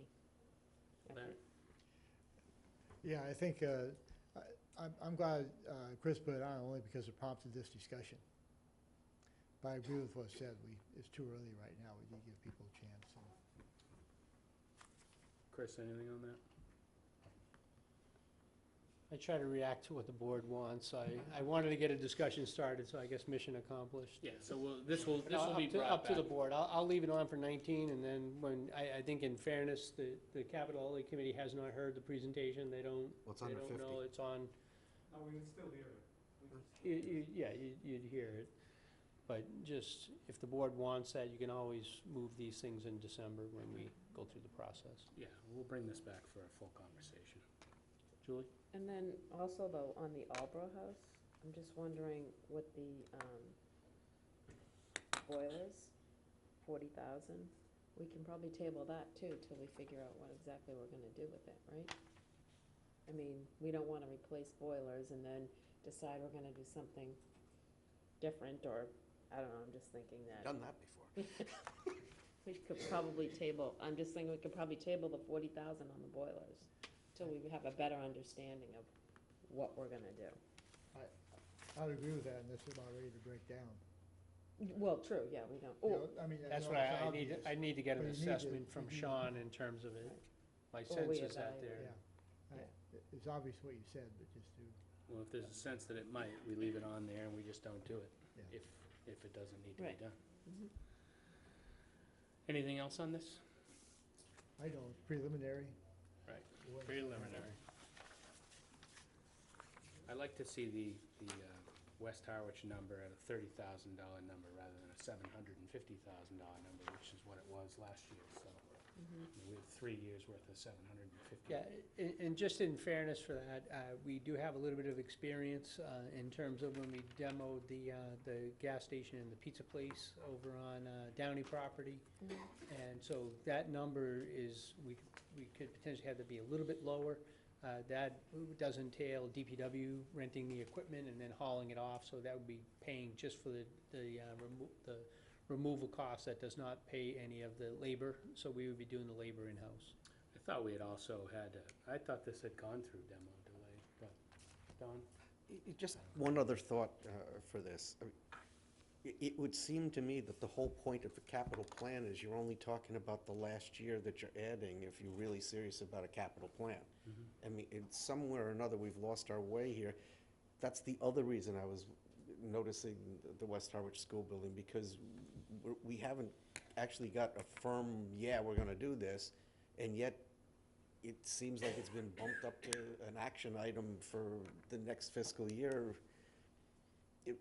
In a way, I'm just wondering why, I believe that there's some folks that are talking about trying to get a charter change where it makes it more difficult to move the immediate years, that when you add something, you're adding it to the back end of a plan that exists. Thank you. Well, Chris? West Harwich School has been on for at least 2 or 3 of the last years. Not in this form.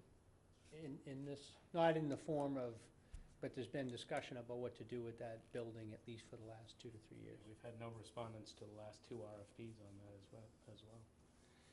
All right, anything else? All set? Thank you, Chris.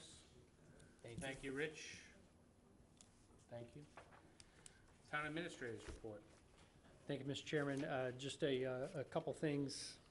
I did go through and actually at the last meeting, I think I told the board that we would send out that update on the open meeting law. It had already been sent out, so it was sent out October 11th.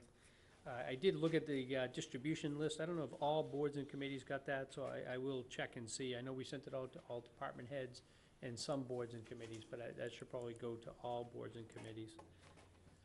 And then just a couple of items.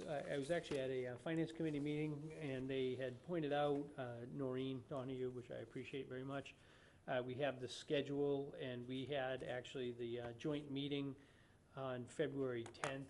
That's actually 2 days before the budget's due. So we can't do a public hearing on something that's not done yet. So it's Monday, February 12th. By charter is the date in which the town administrator presents the budget and the budget message to the selectmen and to FinCom. So when she looked at the dates, February, and I know we had this last year, February 17th and 24th are the beginning and end of school vacation. So we tentatively revised the schedule for March 3rd. I think we did do it beginning of March last year too. And I think that was the exact reason. So I apologize that we didn't catch that a little bit sooner. Just a reminder to folks, I know the legislators had said about Cape Tech, but the ballot is tomorrow from noontime to 8 p.m. And again, for Harwich, there's 2 ballots. One for whether you support the project on the school, and the second one, even though it says an assessment, it's really a debt exclusion question for how the town of Harwich is going to pay for that additional. So there is 2 ballots, 2 processes. I think obviously if folks could do their civic duty, it would be appreciated however they vote. And I think Mr. Ballantyne's going to comment on our meeting last Friday, so I'll leave the wastewater talk to Larry. That concludes my comments this evening, Mr. Chairman. Selectmen's report, we'll start with Don. Don't have any. Julie? Just again, the Cape Housing Institute attended, Cape Housing Institute, I attended that last Thursday night along with Chris and Larry. Larry? I'll comment on that first, because just a couple numbers to, I think, scare us, is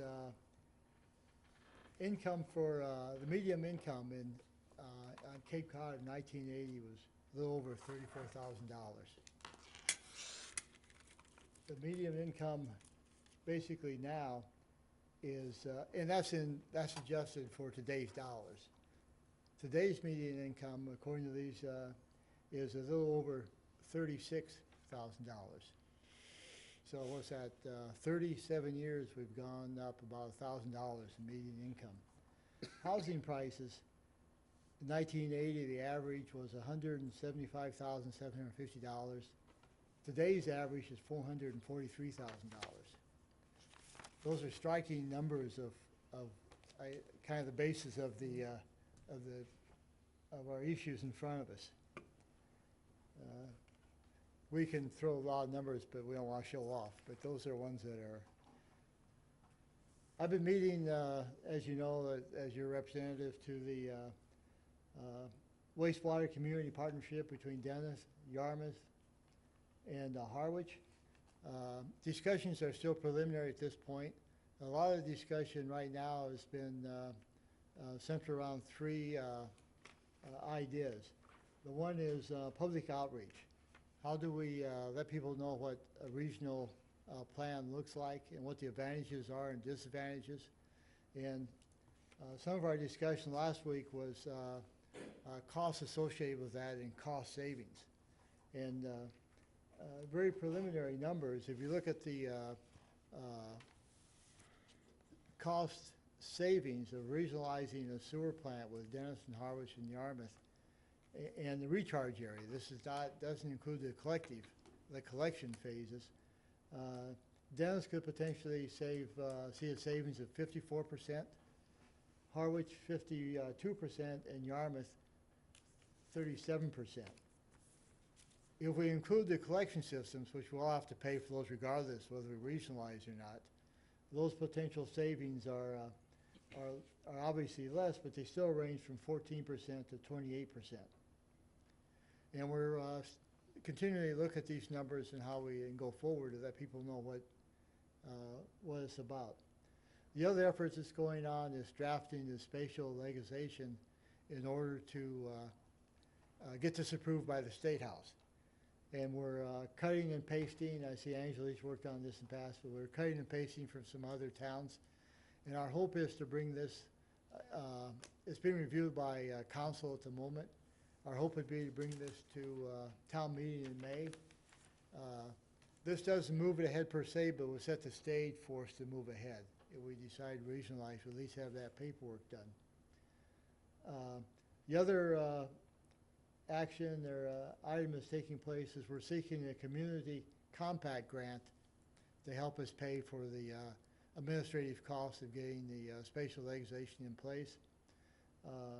Yarmouth has taken the lead on this and drafting it. He was, the rep from Yarmouth was having a phone call this morning with the powers to be in the State House, and we hope to know something about that in, I assume in the next month or two. Lastly, we're attempting to schedule a meeting with the DEP to ensure that they're fully informed of what our intentions are, and quite frankly, that they fully support where we're going. So it's an active committee, but we're moving ahead rather slowly as we bring the people along. There's a lot of discussion. We've, not to brag, but we're a bit in the driver's seat here because we're getting somewhat used to regionalization, starting with the Monomoy School, Muddy Creek. And so our dialogue is somewhat more pleasant than other towns that haven't had that experience. And that's kind of at least tell you what we're doing. Thank you, Larry. I just want to recognize the harbor. BTT Marine, hats off to them. I can't believe how fast they stripped that harbor. I got my boat Somebody out. said, go down and look at it. They're taking the pilings out. I went down and it was a pond. There was nothing there. So, and to recognize Caleb, who flew the drone and put the footage, I think Jamie and Caleb put footage on the town website watching the process. So it's pretty neat. But if anyone wants to see the harbor with nothing at all in it, go now. You know, Michael, This is add quite the to that- tourism thought. add that, I was riding my bike yesterday, and Brooks Park just looks fantastic. Yes, it does. Yes. You know, what a nice facility now with the new courts, the park there, the benches. For a town like Harwich, that's, you know, I wanted to stand and just, you know, hey, look at us. You know. Motion to adjourn. So we'll We are adjourned. Let's view this